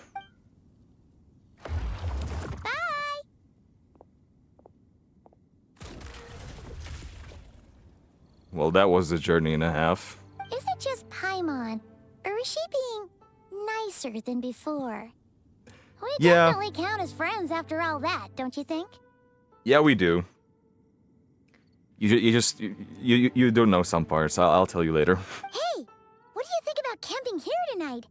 There's nothing quite like sleeping under the stars. Sure. Come tomorrow, we can Might as well. continue our journey. Oh, and since Paimon treated you to that super nice meal at Wanmin Restaurant, it's about time you return the favor. Sure, Paimon, sure, I will. And we also should go back to Baiju and tell him that everything's fine now. Right? No? No? Oh, it's still with us! The guitar. Oh. No! Are you for real? Oh my god, hang on. What is this? Training review? After completing Skirk's rigorous training, you and she compiled a summary of your experiences, documenting her grueling trials. Though the training has ended, revisiting these records can still yield invaluable insights. Oh. Training review read. Okay. Thank God it didn't disappear, bro. Where is it? There it is. They got a Skirk certificate. What is this? Ooh. An Abyss Crystal, a gift from Skirk to you. When worn, it can be used in your sleep to dream mirror with her. To find the culprit, Skirk infiltrated your dreams while you witnessed the memories deep within her heart. Use this crystal once more to revisit certain scenes of what happened back then. Holy shit. Hang on. What scenery awaits far above the sky, atwixt the universe? Flames consume the nest, the hatchlings unable to fly, flesh and matter reduced to ash, broken limbs, a shattered frame. The stars shine dimly as sorrow and joy are ground away. Fledgling wings by cobwebs, ever bound. A new journey forged in the shadows of the past. Makes so much sense. This goes so hard.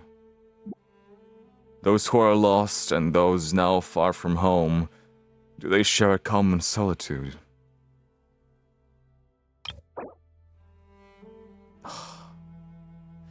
Give us this as a wallpaper, bro. Come on, look at this.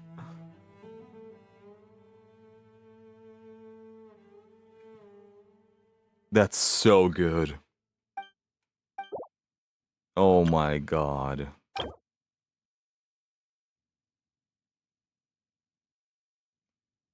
Thank God they allowed us to go back to these. Oh, that's so good.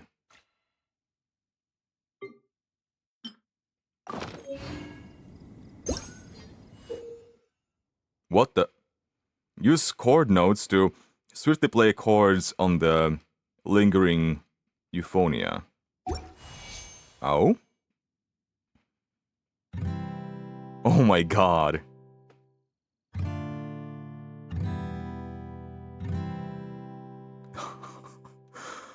Oh my god.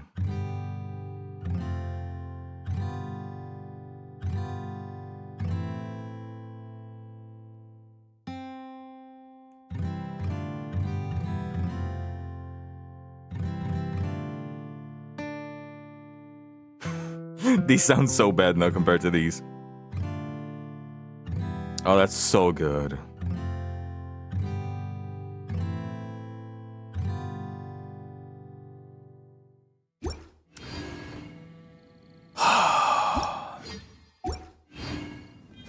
Thank you guys so much for watching this. I hope you enjoyed, and I guess I'll see you all in the next one. My god. My god, this was the best quest in Genshin, like, hands down. My god. That's insane how far we've come. The level of... the quality of the story we could come to. The storytelling, just the story itself. That's insane. It really is.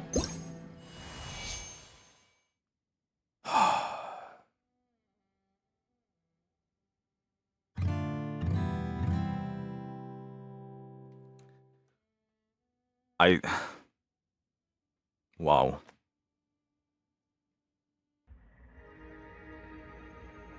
Let's see this again.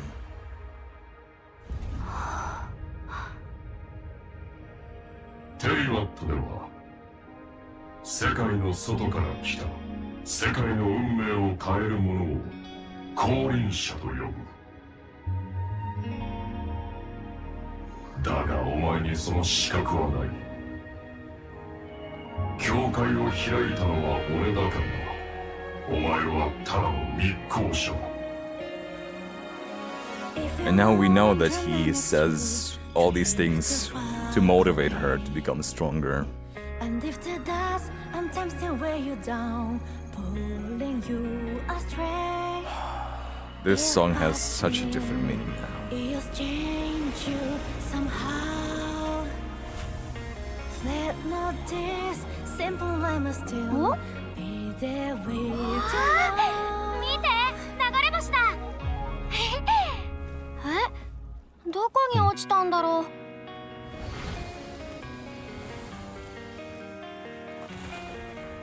俺に勝ちたければ俺の歩いた道をたどってみるがいい。 Please not that I stay to wait. Please not that I stay to see.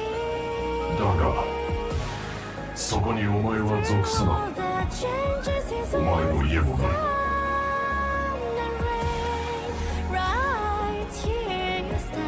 God, bless Alice. Bless Alice for doing God's work, bro. She also played a huge part in helping Skirk. その件誰に習った？あいつはどこだ？ Don't worry, Dane. You guys share the same goal. 師匠、今日こそ両手を使ってよ。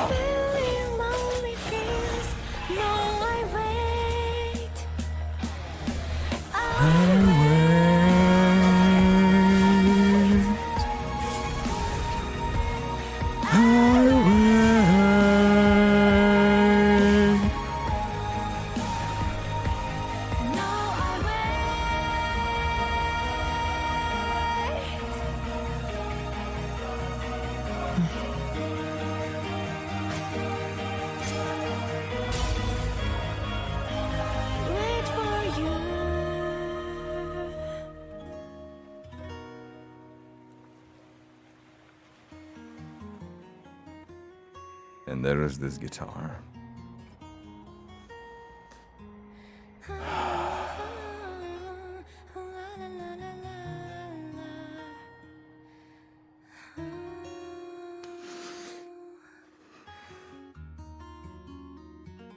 Yeah, this scene at the end is gonna bring me to tears now every time.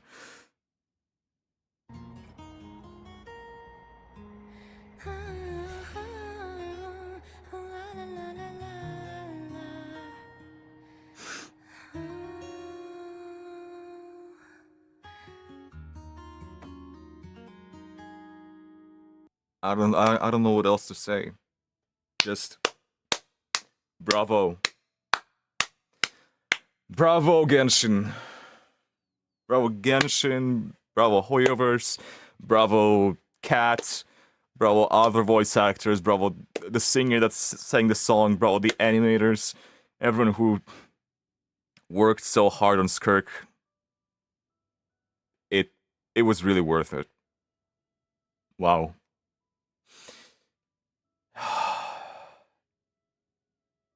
Thank you guys so much for watching. I hope you enjoyed. And I'll see you all in the next one. Whenever and whatever it'll be. Actually, I am thinking.